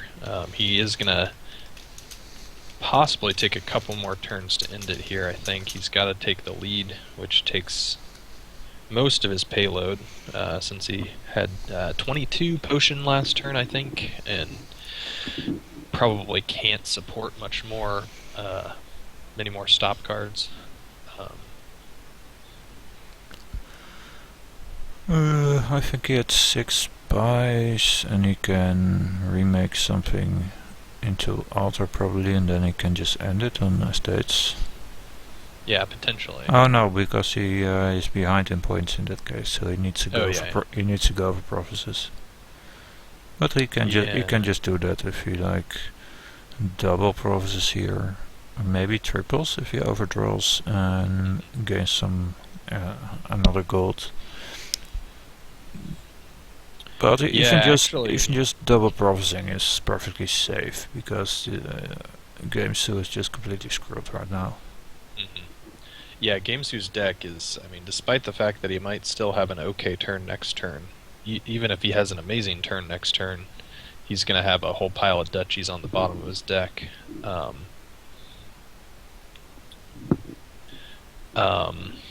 Yeah, Stef could potentially get there this turn. The problem is I think he's 1 point short. If he could get 7 estates in a province, he does have the money for that, plus the altar, but he can't take a lead without getting 2 provinces.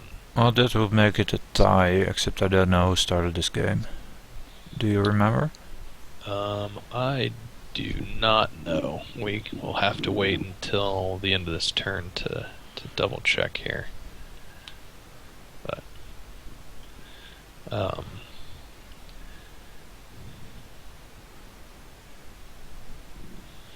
yeah, so Stef got exactly through the deck here without any extra overdraw, and he should have 22 potion again. Yeah. Yep. So he can pretty safely double province here and just get another alchemist, and even get maybe another dungeon, but not necessarily. Yeah, he wants to be able to get to the end of his shuffle and dump the provinces with dungeons so that he can draw all of his cards, even though he's going to be a card short next turn on actually getting through his deck. Yeah. I But think I like another dungeon. he did play both of those this turn, so yeah, another one I think would have been a good choice. He chose not to take it, but with both of those in play, he doesn't have any that he can play at the end of his turn to grab that last card. That card may not be super important, but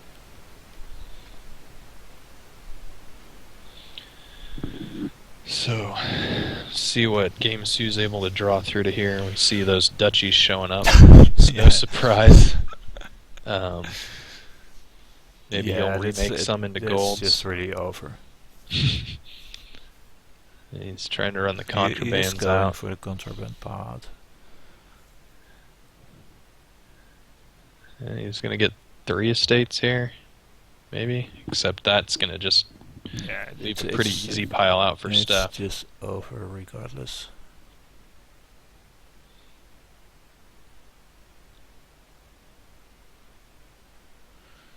Just ditch a remake and fortress there.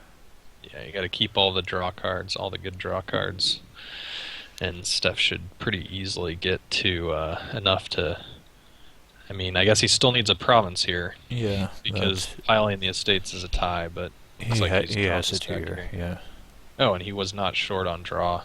Something with the interaction on the dungeons must have made the difference there. I guess the dungeons weren't in his deck. That's why he has 2 extra cards of draw this turn. Yeah. Stef's not going to remake his fortress into more contrabands. That's too bad. Yeah, we should disqualify him for. Gesu has won for having the right spirit, going for the contraband part, and Stef could have contributed, but refused to, which is a shame. Yeah. But I okay, mean, it's refusing free contrabands that you can take for with no. okay. Does anyone remember in the chat who started this game? Because Oh shoot! Yeah, we missed it. Forgot to check. GameSu said 2 starts each, and Steph said yes. So GameSu started that game, or Steph, I guess. okay, so GameSu. If GameSu loses the next game, Stef is the champion. Otherwise, he still has a shot.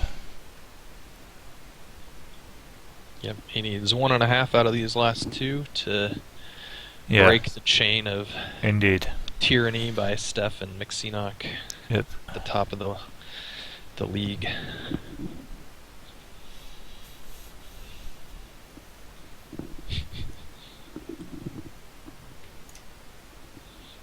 I'll be right back, so you can keep talking and entertain the viewers. Alright, I will. Yeah, Steph wins the 3-3 tie because Steph is actually ahead by a game right now. So Steph would remain ahead by a game. If GameSu wins 3.5 games, then they're tied, but their first match was a tie, 3-3, and so the 3.5, 2.5 would put GameSu ahead by 6.5 to 5.5 in their head-to-head matchup, and so he would win the first tiebreaker there.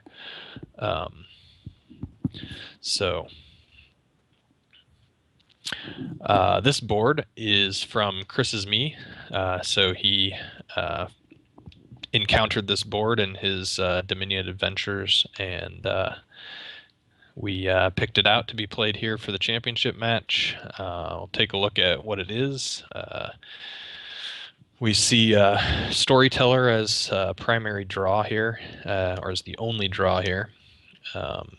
You can build a pretty standard engine with that as the only real exception to it being typical. We've got Candlestick Maker and Nomad Camp that you can use for extra buys, and a couple of different trashing options. Transmogrify could be used not terribly effectively. There's not any 3s you're going to gain with it other than silver, so they may not use that. Remake is, as always, good for some mid-turn gaining. And Lighthouse is here. It's very important since Bureaucrat is, we all know Bureaucrat is a monster and needs to be defended against. But I guess I didn't mention Upgrade. We got another Rockstar Trasher here in Upgrade.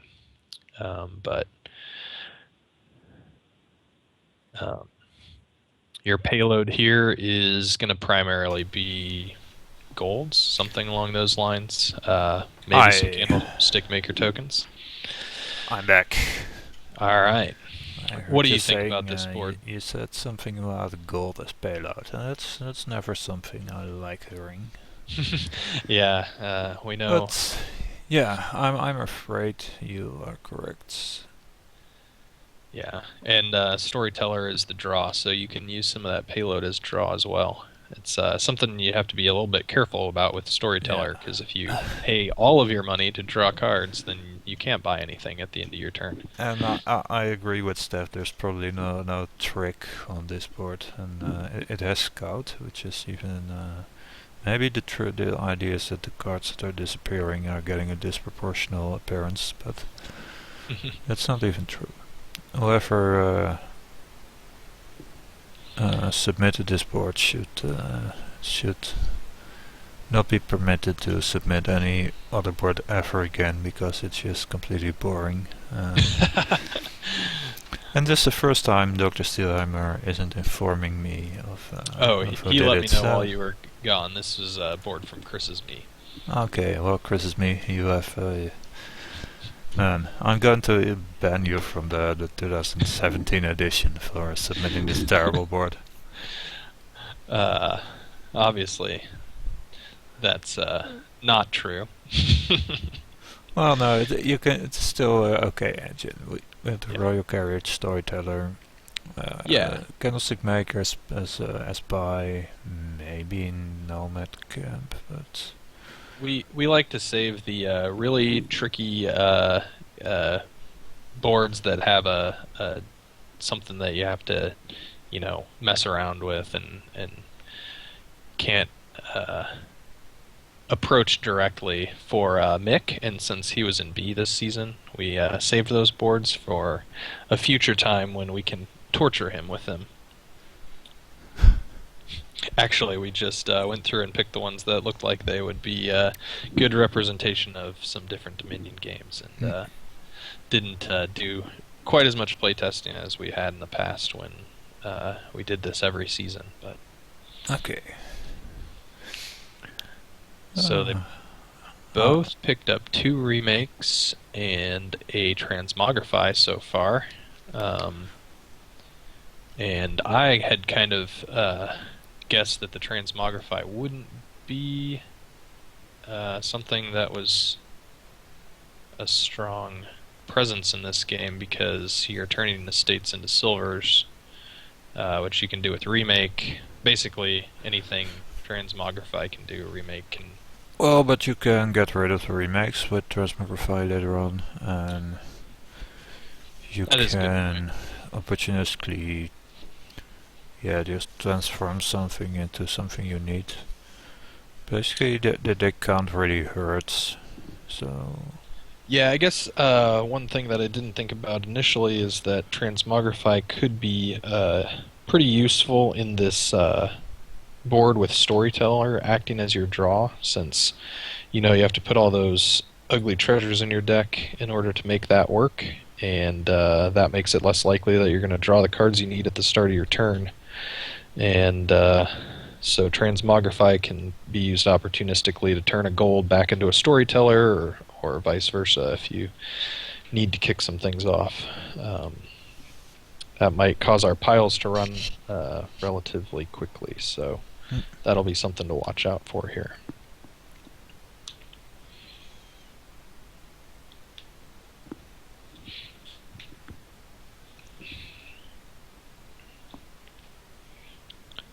So we got Stef here waiting on something.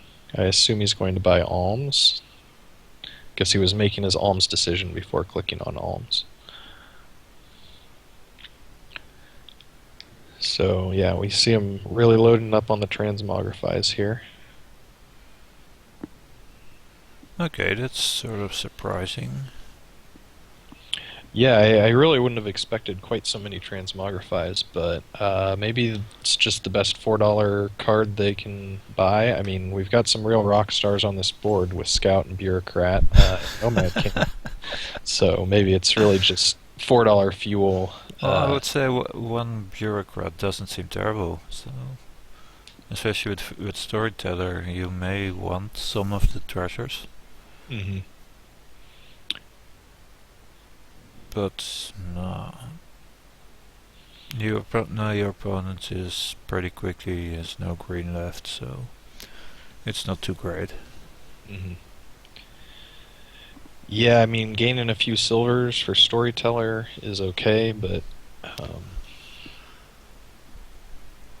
shouldn't be too hard to just pick up extra cards with alms and turn those into whatever you need with transmogrify, I guess. So Steph was able to use that transmogrify to hit the remake, which was a good reason to pick it up there. Getting rid of the remakes when you're done with them. And draw through here on this turn. Looks like it's another alms turn, though. He didn't get to 5, didn't get beyond 4.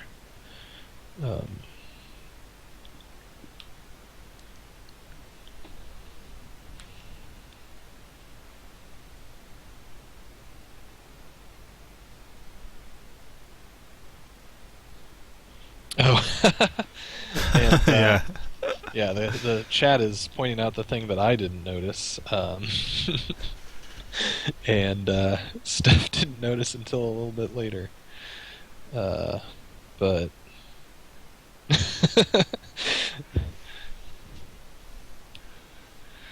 So, as Steph said, if you're looking for the trick, he didn't think there was one, but I guess we all missed it.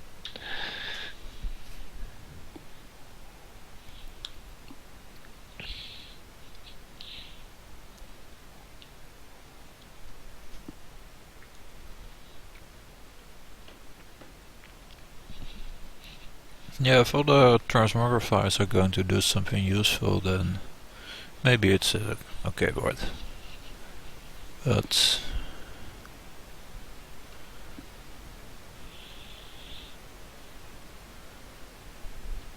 So, Gamesu picks up a royal carriage for his remake. Um,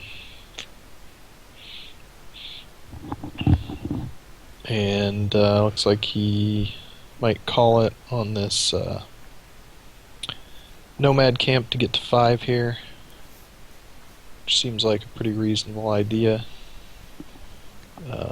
The other option is to just go with alms and pick up another 4. He could pick up a candlestick maker there as well. Not sure if you want any of those at this point. Actually, the nomad camp may just be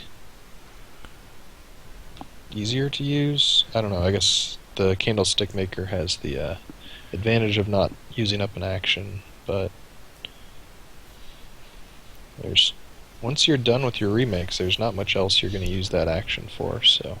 yeah, that's true, so nomad cap's okay. I would play with one candlestick maker as well, because just having some coin tokens is also Yeah, nice. it's always nice to smooth that payload out a little bit. He did call both of his royal carriages to pick up a gold, and use alms to get another transmogrify. So Steph here is sitting here looking at a $6 hand. It's not going to go anywhere unless he decides to use his transmogrify on the mat to pick up another storyteller, possibly. Yeah, I think that's a good play.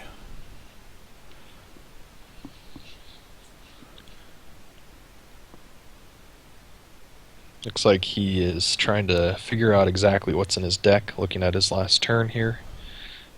He does have 1 remake left. He's got, I think, 2 transmogrifies on the mat, so there might not be any more of those in there. There's a storyteller in his deck. And he maybe has a couple coppers left. I'm not sure on that, though. Me neither. He does have at least 1 storyteller in there to draw cards, so a silver and a copper here should get him far enough to draw all of his cards. Unless there's something he can do with overdraw, but I don't think there's an extra action here to be able to play a remake and then draw again.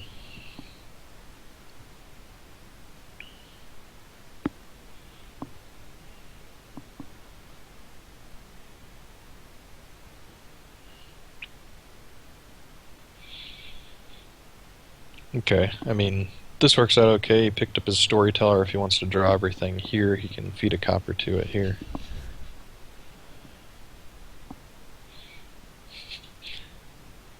Dr. Steelhammer says that he attempted the Silver Flood and failed. Silver Flood with Bureaucrat or something. Yeah, with Bureaucrat.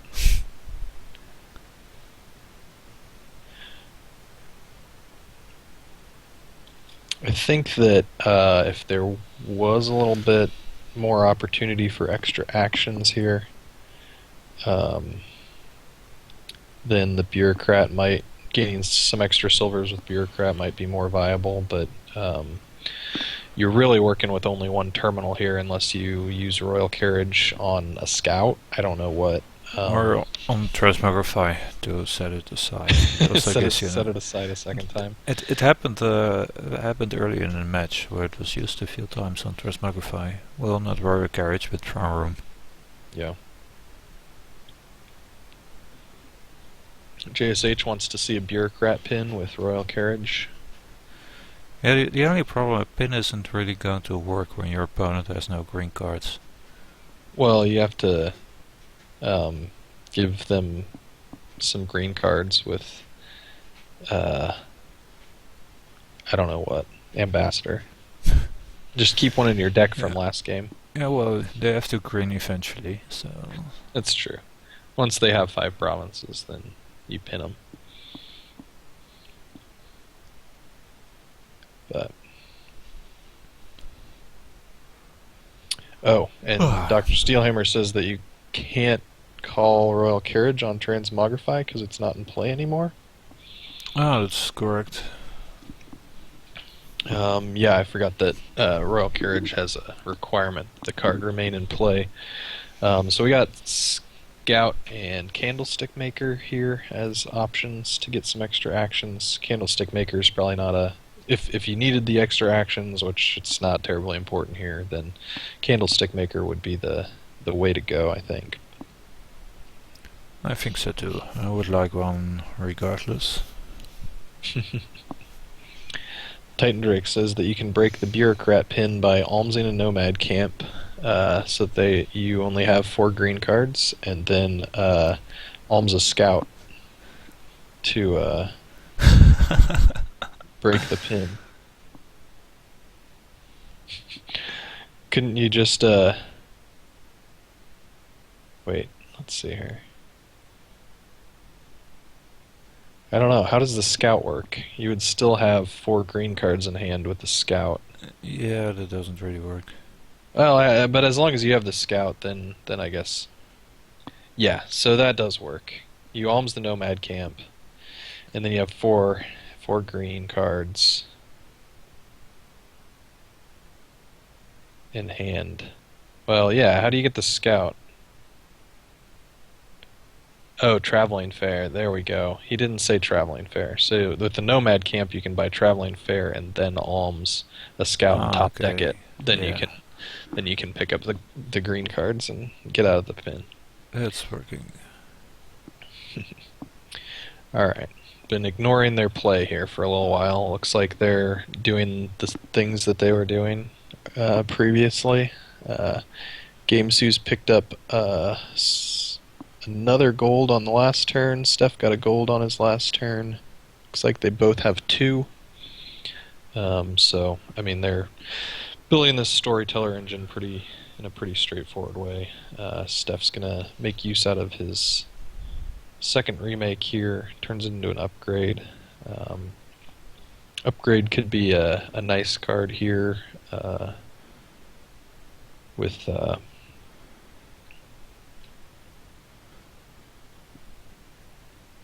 can grab a nomad camp from a silver or something like that. Looks like, I guess Stef already has one.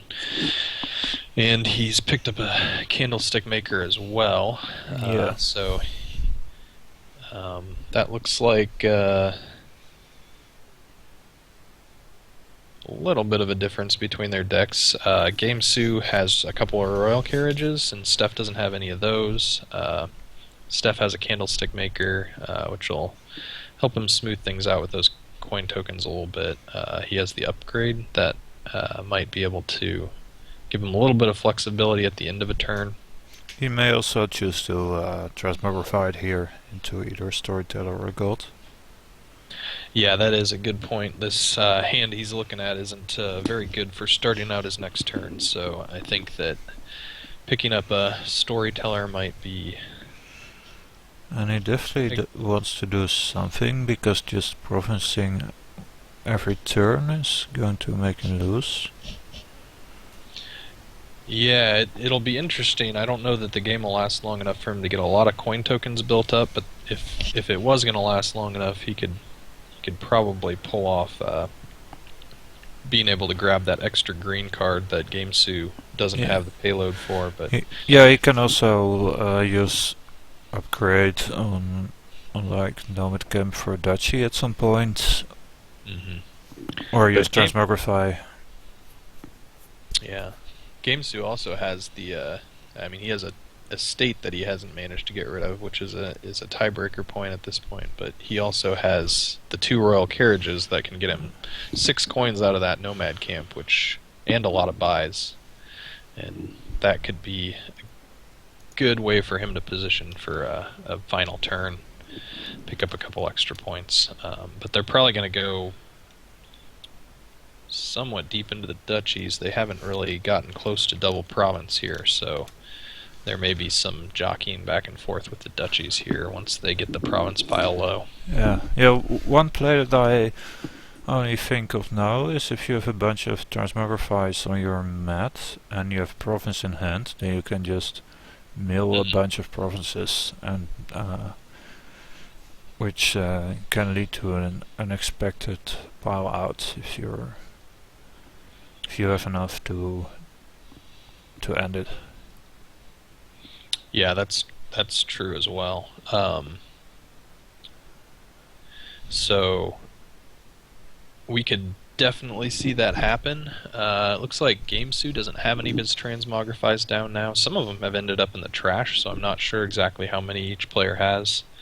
Stef has just 1 on his mat at the moment. He's going to turn the Nomad Camp into a Storyteller to kick this turn off.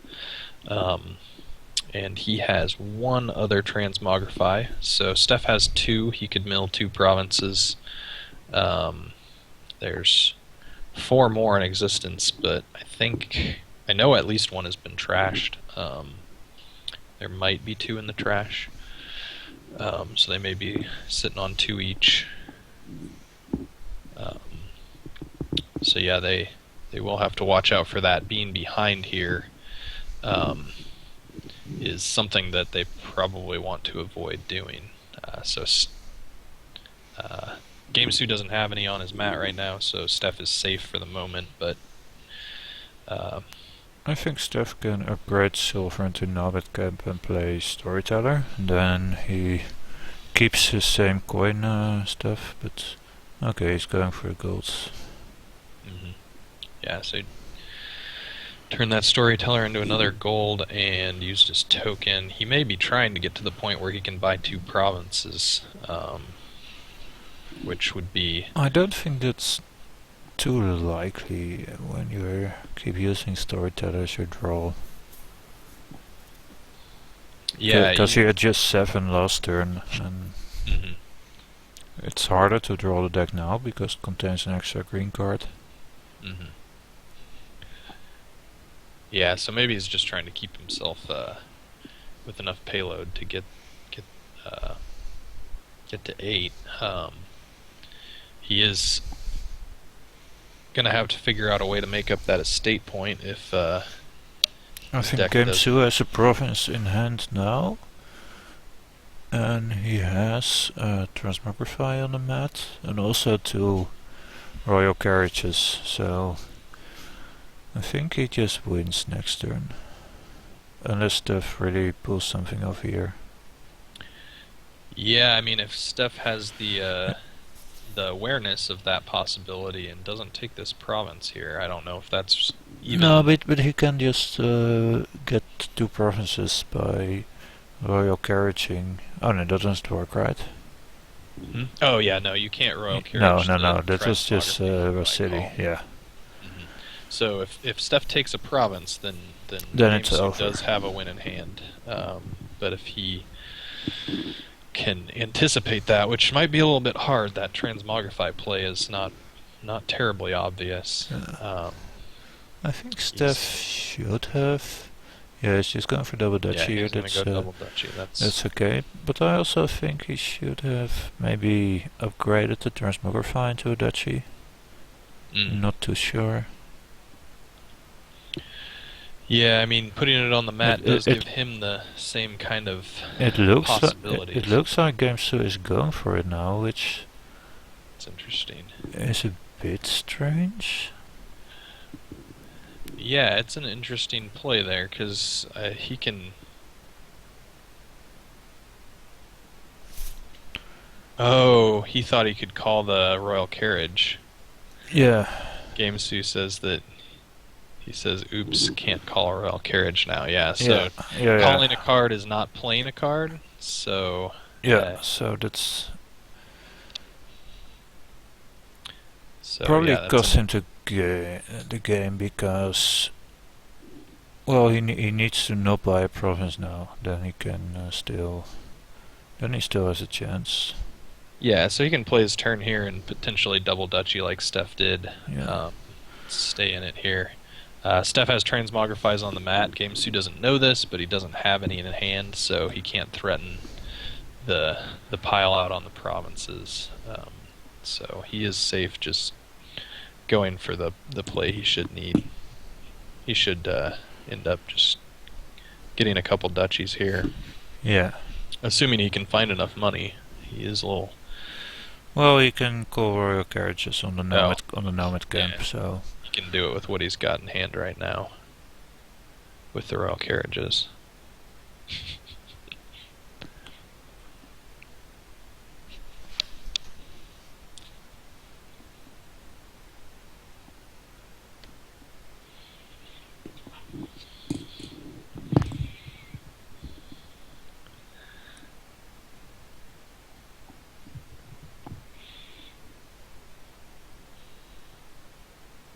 He's going to go ahead and draw. He ends up with basically the same hand. He's going to end up needing to call both royal carriages on the nomad camp to get a couple duchies here.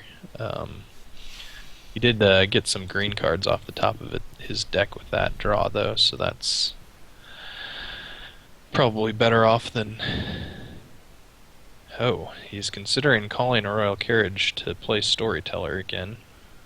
Not sure if that's going to get him into better position, but if the cards that are on top of his deck aren't ones that he wants there, then it might be a better play.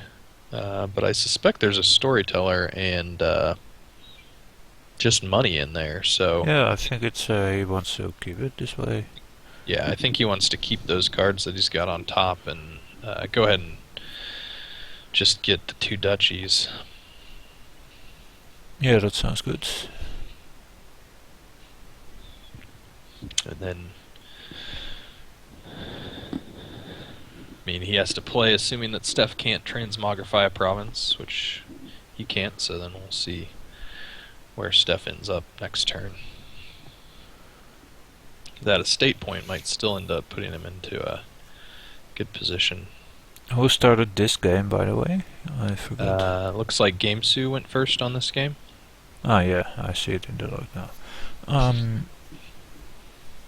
Yeah, so Steph transmogrifying a province wouldn't even be that great because he needs a province duchy for the win. That is true. And that's quite hard. Yeah, Steph hasn't been producing that much coin. This is he called royal carriage on the transmogrify. He did call the royal carriage on the Storyteller. So to draw more. It looks like no, he can only provinces. No, he has still royal carriage left, so he can province duchy here. I think he should just do that. Yeah, it looks like that's what he is calculating and considering at the moment. And yeah, he has 13. Province Duchy puts him in pretty strong position here. Yeah. Because Steph needs the province and a couple of duchies, or a duchy and a couple of states. He doesn't really have enough buys for the estate play to be viable.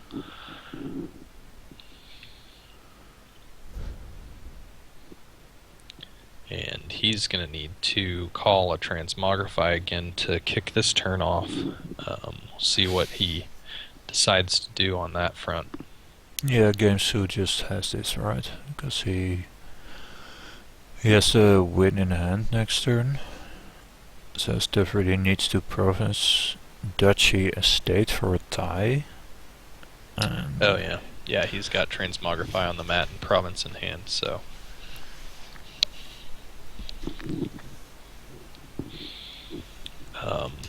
Yeah, I don't think Steph has the cards in his deck to get Province Duchy Estate. He's got to probably turn that upgrade into a storyteller, or maybe he's going to play it. That That would be really that doesn't seem like just living this. on the edge. It's not not the kind of play Steph makes. Doesn't seem like the start to a turn that wins here, but I don't really know what I his don't think options that there's are. anything he would like to draw with it that makes you happy about the play. Well, maybe Yeah, if you draw a storyteller, you can upgrade it to silver into Almet Camp, maybe. But no. yeah. I think that Steph possibly his deck has the capacity to win this turn, but this starting hand doesn't have it. I think he would have wanted to transmogrify something into the duchy at the start of turn here, and then draw $10 to pick up Province Estate for the tie. And but this he would have needed to start with a little bit more money and a storyteller in hand for sure to do that. Um, I mean, even if that duchy was a storyteller, you might be able to go for it and turn the upgrade into a duchy.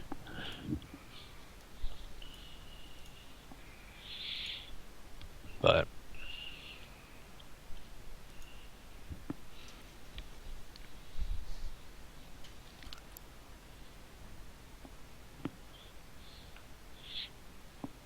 yeah, I mean, Steph may also just assume that he needs to play, assuming that GameSu does not have a province in hand Yeah, that he can win as a with. dead turn, that is basically what he has to assume because he.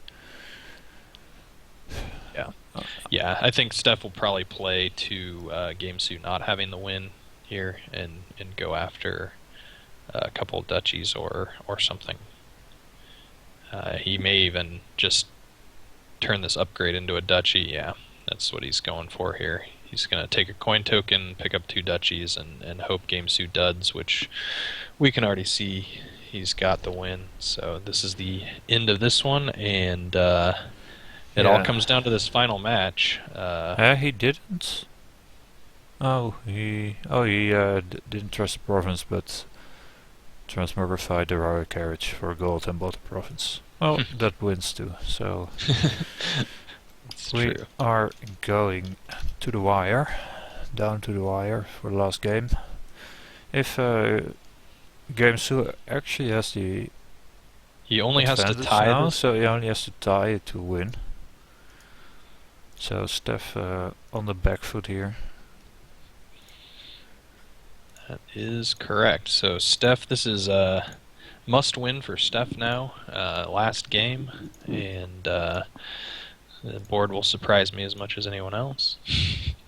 I've seen them all, but don't know which ones were picked. We've got Coin of the Realm Watchtower engine here. We've got some strong trashing with Remake. There's a pretty solid big money strat in Bonfire Jack of all Trades. Probably not quite strong enough for the bridge payload we see here. So we'll see if Dr. Steelhammer tells us who submitted this board. Yeah, this is the. Oh, I get a message that TeamViewer has stopped working. Oh. Team viewer stop. GameSu's hand is stuck on the loading screen, it looks like. Well, with me everything is stuck, so.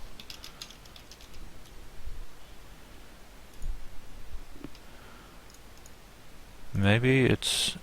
Well, it crashed, it looked like. But it also sometimes does things when the session is too long, and well, I can't fault it for thinking these games have been going on for too long. Yeah, how long before the match did you start the sessions up? Because they only last for 3 hours, I believe. Well, we haven't quite reached that, but it's getting close. I think Steph's may well have.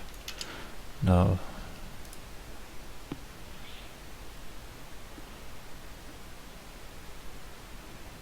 Okay, I have Steph's thing back. So Okay, so Steph has opened Coin of the Realm, Jack of All Trades, and GameSue has opened Jack of All Trades Bonfire. Not sure if we're still lacking stream. Stef's swing is back up, so that's nice. Now I'm also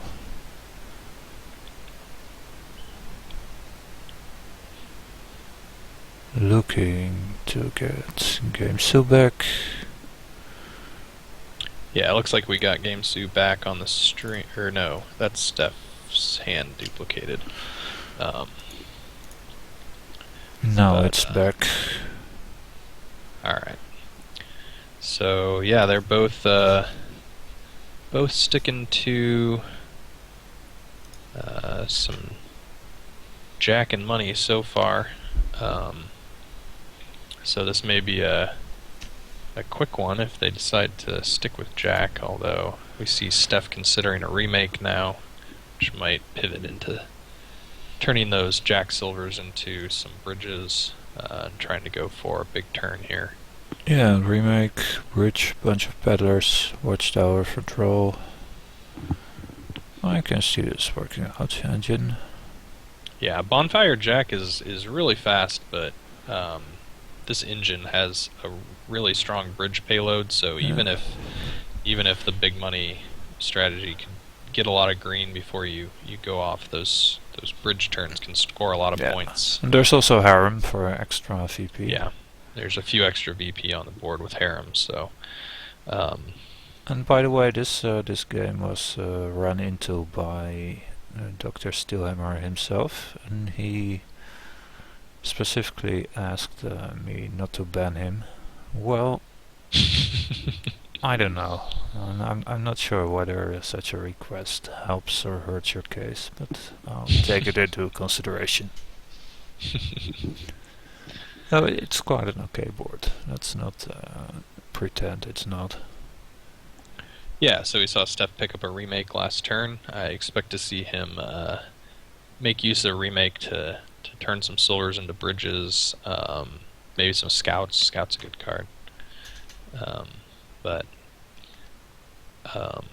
Yeah, you can pick up a lot of you can pick up the peddlers here, and Coin of the Realm Watchtower can get you a lot of actions and allow you to get a lot of bridges in play, which is really where you're probably going to want to end up here.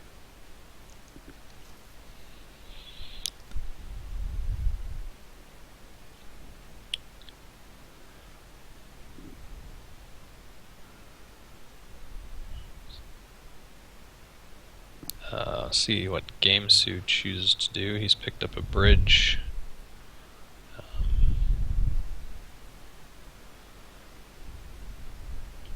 Steph grabs his first watchtower. And yeah, I think he's going to call a coin and then play the jack. That's nice. Yeah, it's pretty nice to see. Looks like he probably doesn't want this watchtower this turn. He's going to drop to 5. Discard it and get to bridge. Try to play this bridge, yeah. It's a really nice turn. Yeah, he got a little bit lucky there that the bridge wasn't in those last 3 cards, but I mean, he drew 5 out of 8, so it was a nice turn to get there. I'm not sure what direction GameSue is building. I guess he's just bought Bonfire a couple of times here, as compared to Steph. I think Steph bought 1 on turn 3, but he seems to have a lot less of the engine cards in his deck at this point. He doesn't have any coins. He did pick up a bridge last turn. He may have decided. I think I would go for Bonfire, Horn of Plenty here.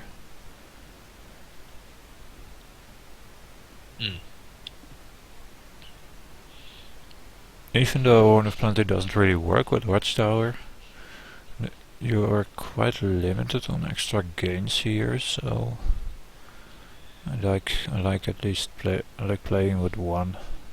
Yeah, at least 1 here seems good. It allows you to pick up some extra engine components quickly, early on. The bridges have the advantage of being able to get played and get out of your hand, so you can draw more with Watchtower. But And I yeah, don't like getting the bridge here because there's no coins on the mat. yeah, he does need to get his actions back up. I think at this point on this turn, the horn is actually. Yeah. And therefore I don't like buying another coin here either, because the one he has now will get into play probably next turn. Yeah, so he decided to get a coin and the bonfire. Yeah. It's like so Gamesu picked up another bridge and a coin of the realm, so he's starting to build this direction. You could consider getting bridge here, which will be okay.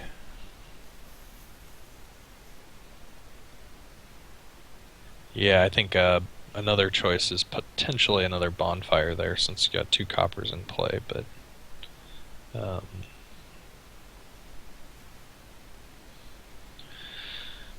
see what he can do here. He might go ahead and he could remake the jack into a horn on this next turn. Gamesu has I think I would just play the bridge and then call coin and play Watchtower.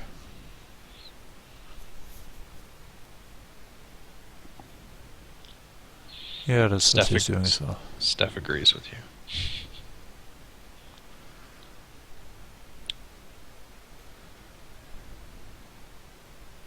Oh, hey, and the bridge allows him to remake that copper into a coin of the realm. That's a neat little trick that Stef managed to pull off there. Yep.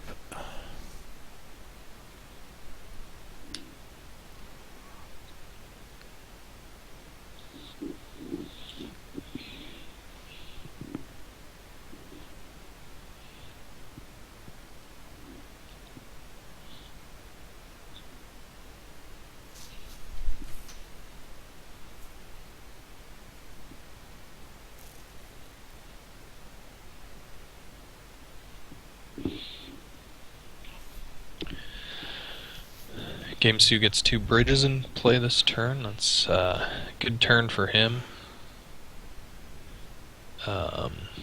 See what he picks up.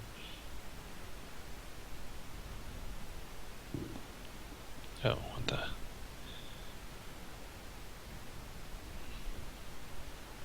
Oh, that's on the wrong screen. I had the stream up over the top of one of my things and it confused me because the screens didn't match. Alright, we're still waiting on Gamesu to decide what he wants for this turn. They actually haven't been getting enough buys to make use of any of them on peddlers yet. Bridges making things cheaper gives you a lot of options as opposed to spending all your money on one thing and picking up peddlers with the extra buys.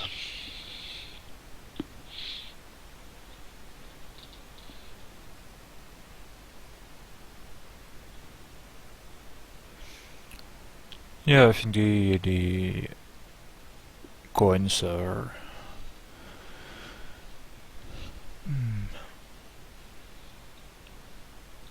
I mean, I don't totally agree that the coins don't work as well for this. They're approximately as effective as fishing villages as far as their action usage. They're a little trickier to use because you gotta play them at the end of your turn and then have them there for the next turn. But yeah, obviously what would make Fishing Village a lot better is that it works really nicely with Watchtower, and coin just does it.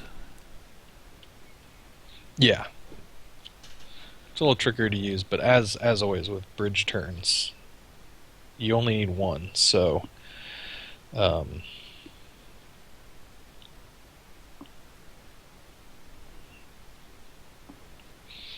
They do have Assemble Me says he doesn't totally agree with the jacks. I guess I'd like to hear what your thoughts are on that. The jacks gain you a bunch of silvers, and I was kind of thinking they could use I those. don't think games should just got free coin of the realms. It seems.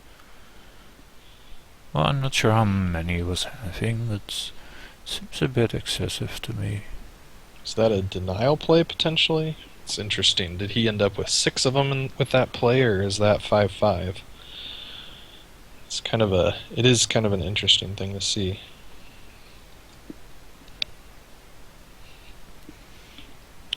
I think he has 6, but I'm not completely sure.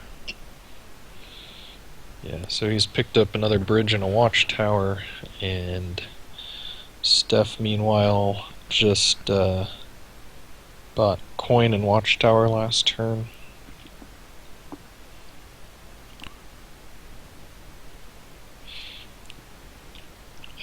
Anyway, what are your thoughts on the jack? We've got a couple of comments in the chat thinking that the jack was not really the greatest idea since the silver's kind of get in the way of a mega turn.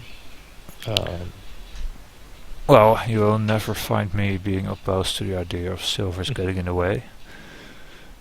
We see Stef being able to watchtower one here, which is a good thing to have. That's nice.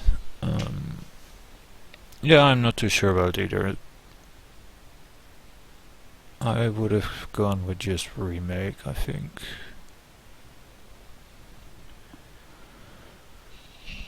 Yeah, and pretty much always take watchtower over jack.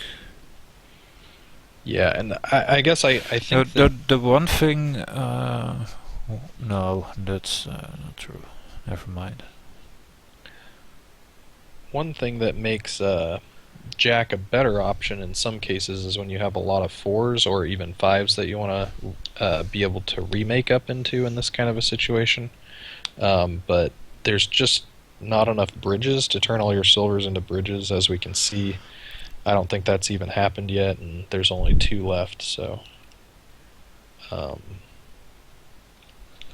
or if there's some other way to make use of those silvers as fuel that trashes them out of the deck, say Salvager or any other trash for benefit type card.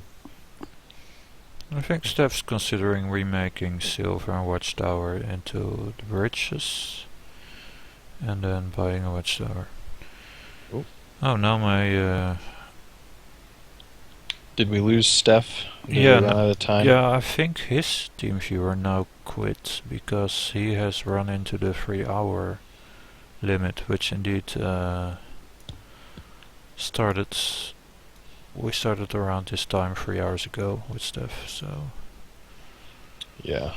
Let's see if we can get that back, I guess. Do you think we can? I hope we can get it back. Okay, he sent me a new code. I will send it to you as well. Alright.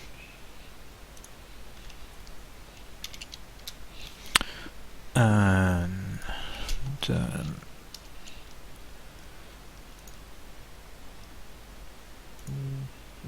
There it is. Is he back on the screen? I think so. Yes.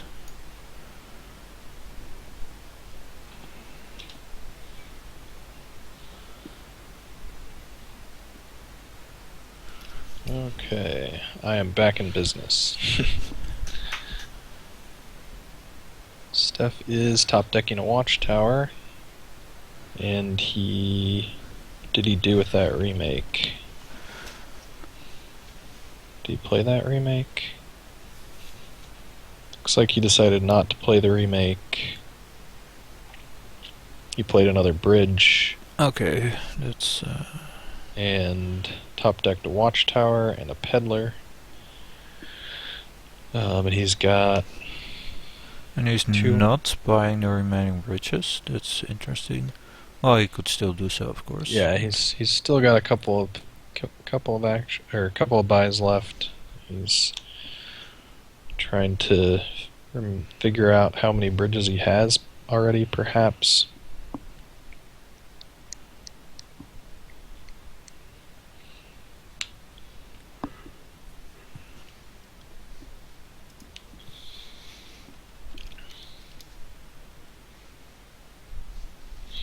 He's gonna top deck another peddler, and for his final buy,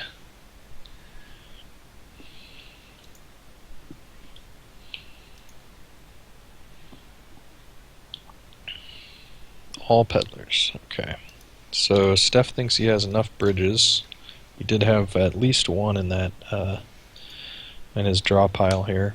You can see.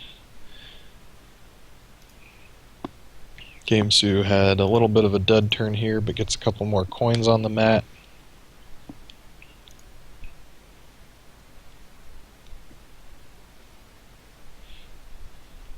And Dr. Steelhammer believes Steph should end it on his next turn if he wants to win, I believe is the implication. Gamesu has bonfired a couple more treasures out of the deck.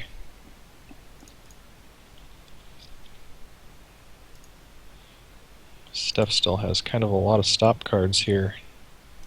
Not enough coins out of the deck yet. You have any thoughts on Steph's peddlers?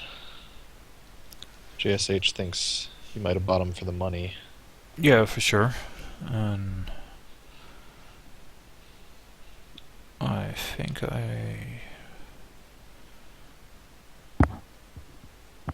I personally would have liked some more bridges, but it's probably unlikely that you get to play them all, considering how few coins you have. Mm-hmm. But then I would guess I just build up the coins on my mat for the final turn. Yeah, if you can get those extra coppers and estates and things out, and get all your coins on the mat, it seems like at that point it becomes relatively easy to just play Watchtower, or play a bunch of bridges, call coins, play more Watchtowers. Yeah. Of course, you have to contend with your opponent doing that first, so you can't always set it up perfectly.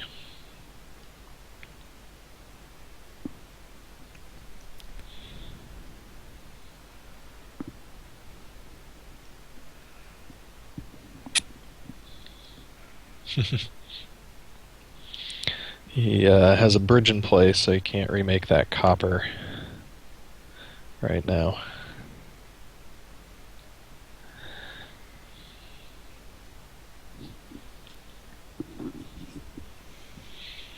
Alright.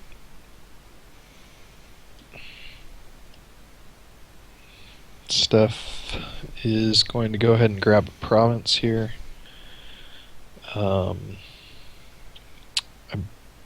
Steph has 4 bridges, I believe.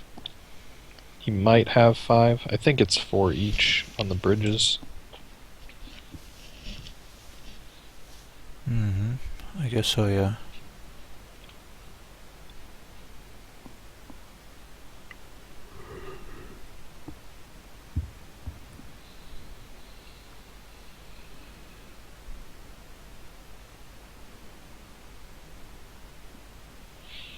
And Steph was considering a province at this point, but now he's thinking some more. Could bonfire that last copper.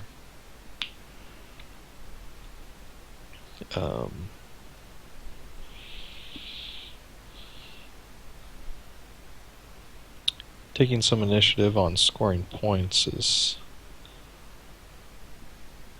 possibly a good call. Assemble Me thinks he might need points. Alright, what did we end up getting? Peddler Bridge Province. Hey, that's what Lime Time just said before it happened.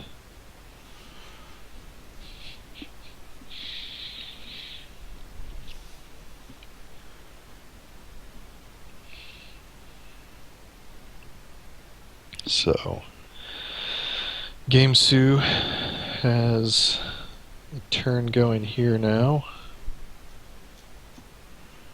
And he's found a couple of bridges so far. He's got more watchtowers.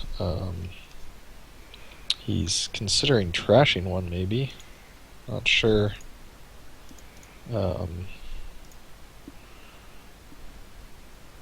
Not sure if he's considering trashing a watchtower in order to draw more, or what. Whatever it was, he decided not to do it. And so there's 4 bridges for Game Sue, so he does have 4, Stef has 5. He's going to get everything in play this turn. But there's not enough gains here to end it.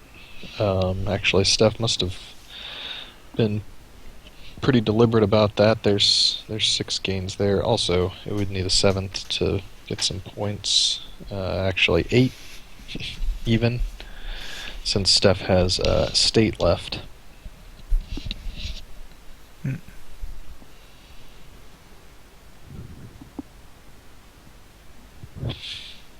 So Gamesu has to take a lead here because Stef does have 6 gains with his 5 bridges. Yeah, I think he just needs to double province, maybe get a duchy as well.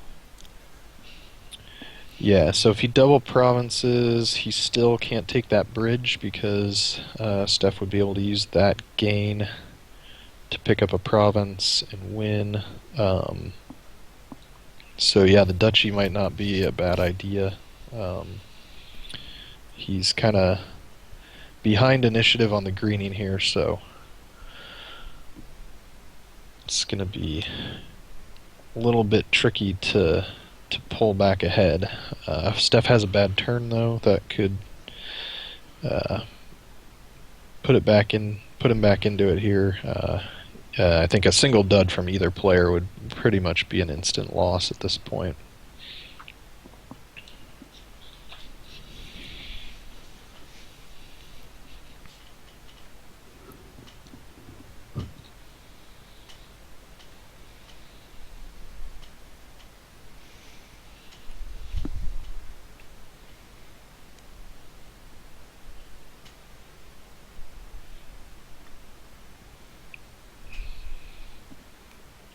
These draw to X engines are going to start falling apart really quickly if they end up going back and forth on green cards, though, so that's something that may cause the end of the game to kind of limp to a finish. Yeah, for sure. I'm thinking here double pros duchy and then some peddlers, but not too many. Mm-hmm. Just like you have... No, I would just like 2 peddlers, that's fine, I think.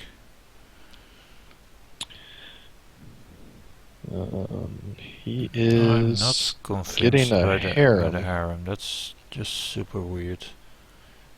Because province for 4 is so much more cost efficient. Yeah, I mean you can. He's getting a scout. Okay, he's trashing it. Well, he definitely wins on style points. Wait, he didn't trash it. He Oh, put it he on topped top. it. Okay, He but topped it. I hope he also... That just makes no sense. Why It's would a he little do bit that? weird. I mean, it kind of fits with the harem buys, but it doesn't work with his engine at all. Oh.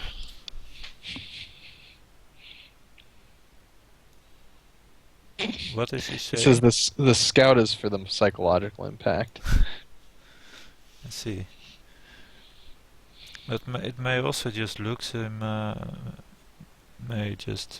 game. So Yeah, he's on the very verge of becoming the first non-Stef non-Mick league winner, and those 2 don't count. So he's actually on the verge of becoming the first actual league winner, and he's throwing it away. Although Lime Time is probably correct. If he wins, he's a legend. Yeah, that's for sure. He's going all in for all. He's going all in on his chance to obtain legendary status.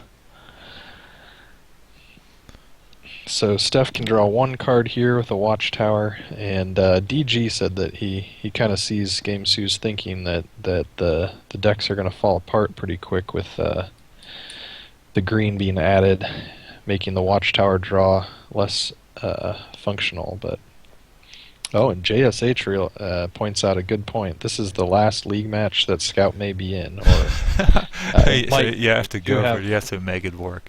I really hope he wins off a scout. Like,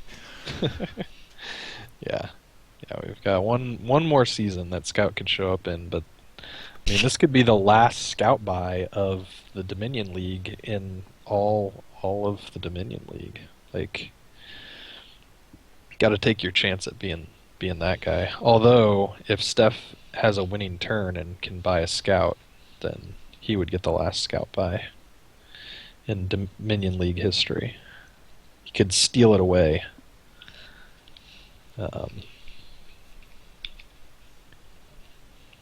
So Steph only got 2 bridges in play here. He decides not to play the Watchtower. It wasn't going to really get him very far. Yeah, I guess he wants to top deck something for next turn. That will be the only reason to. Yeah, and the top decking ability seems better since I'm not sure what he's got left in those cards, but he might just draw something not very useful. And Steph is considering the harems as well now. I guess it's the most expensive green card he can buy, so.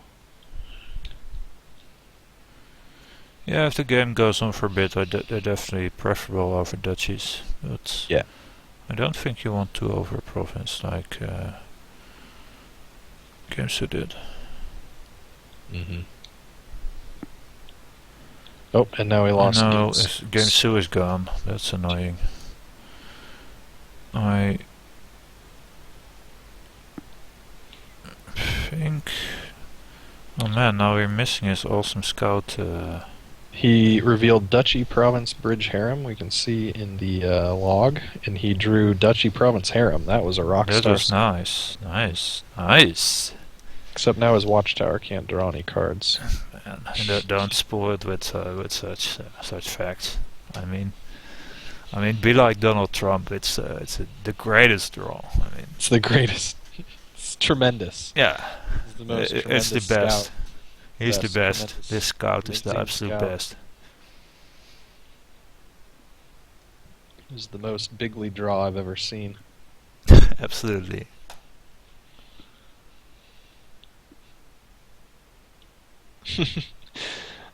Breppert points out that I'm not sure James' whether next turn should be pretty we are good going now. to get him back, because he first would need to notice it himself. And I don't think he was very experienced with TeamViewer.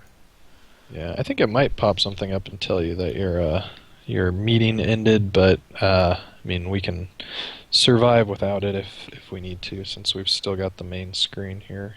I guess it's now double Stef's thing, so I'll just disable the second thing. Yeah.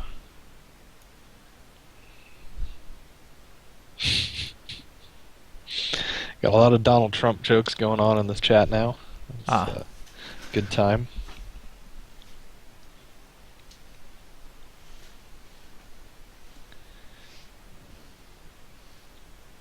So Gamesu has a bit of a dud here. I had previously predicted that a dud would be disastrous for either player. Now, Steph's odds of getting all 5 of his bridges in play are probably not too high at this point, so he might still be okay. And I guess he's got 2 harems in his hand, so he can take a lead, which will prevent any possible pileouts from Steph.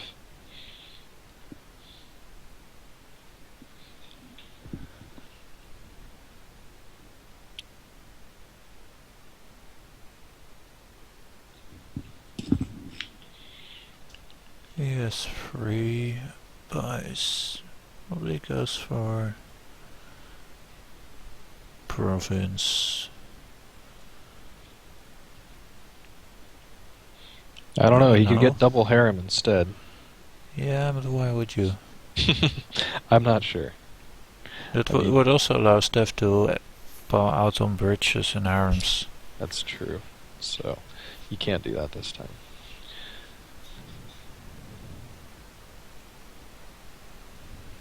How close is he to a reshuffle? Because I think he's quite close, so you don't want to get to start adding estates. Yeah, I mean, he only has to take the lead here to prevent Steph from winning on his turn. He did take the estates though. Steph has two or three or four coins down, I think. Um, that was a very good draw. He picked up a third bridge on that peddler. Um, Does Steph have enough money to get the 4 provinces if he gets all 5 bridges in play? That would cost 12. That seems awfully high. But he can get enough Maybe provinces you to can put do it out some of stuff reach. with remake here. Could get copper into bridge and like jack into duchy and top deck the bridge. Oh yeah, that's true. Yeah, he probably does have a win here, and Steph will surely find it. Because if he picks up the bridge and a duchy, then province and 5 watchtowers, he would just need to find one more bridge to Yeah. make that happen. So there might be something more guaranteed available. We'll see what Steph does. He looks like he's found something.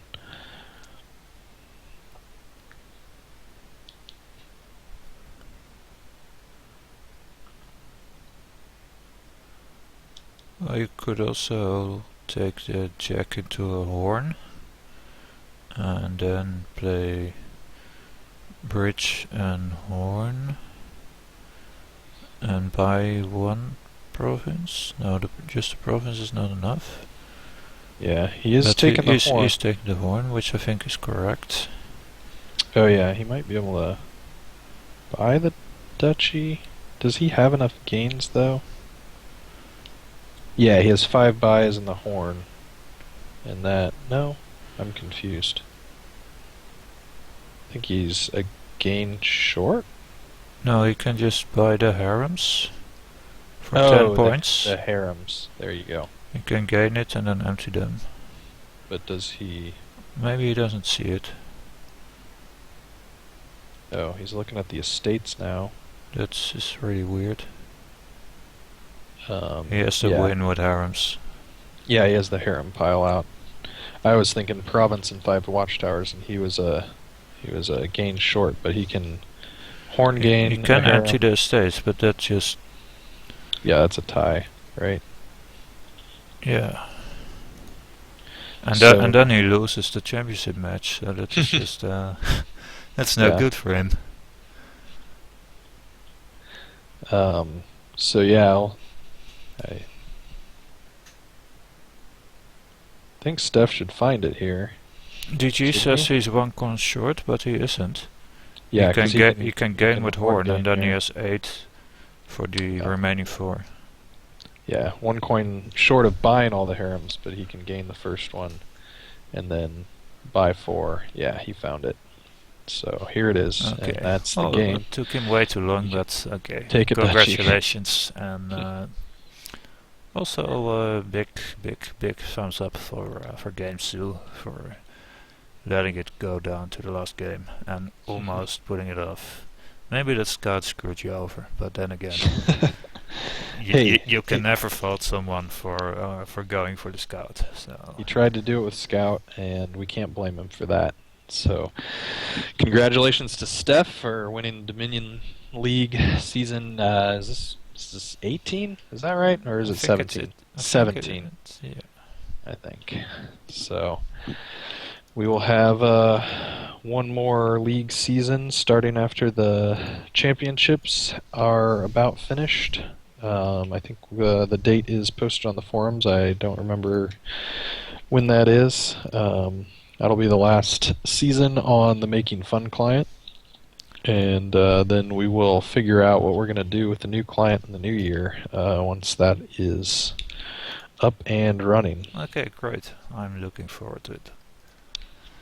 So, thanks for watching, everyone. Thanks to Deadlock and to Titan Drake for joining me here, and thanks to all the viewers for watching, and see you guys at another time. Goodbye.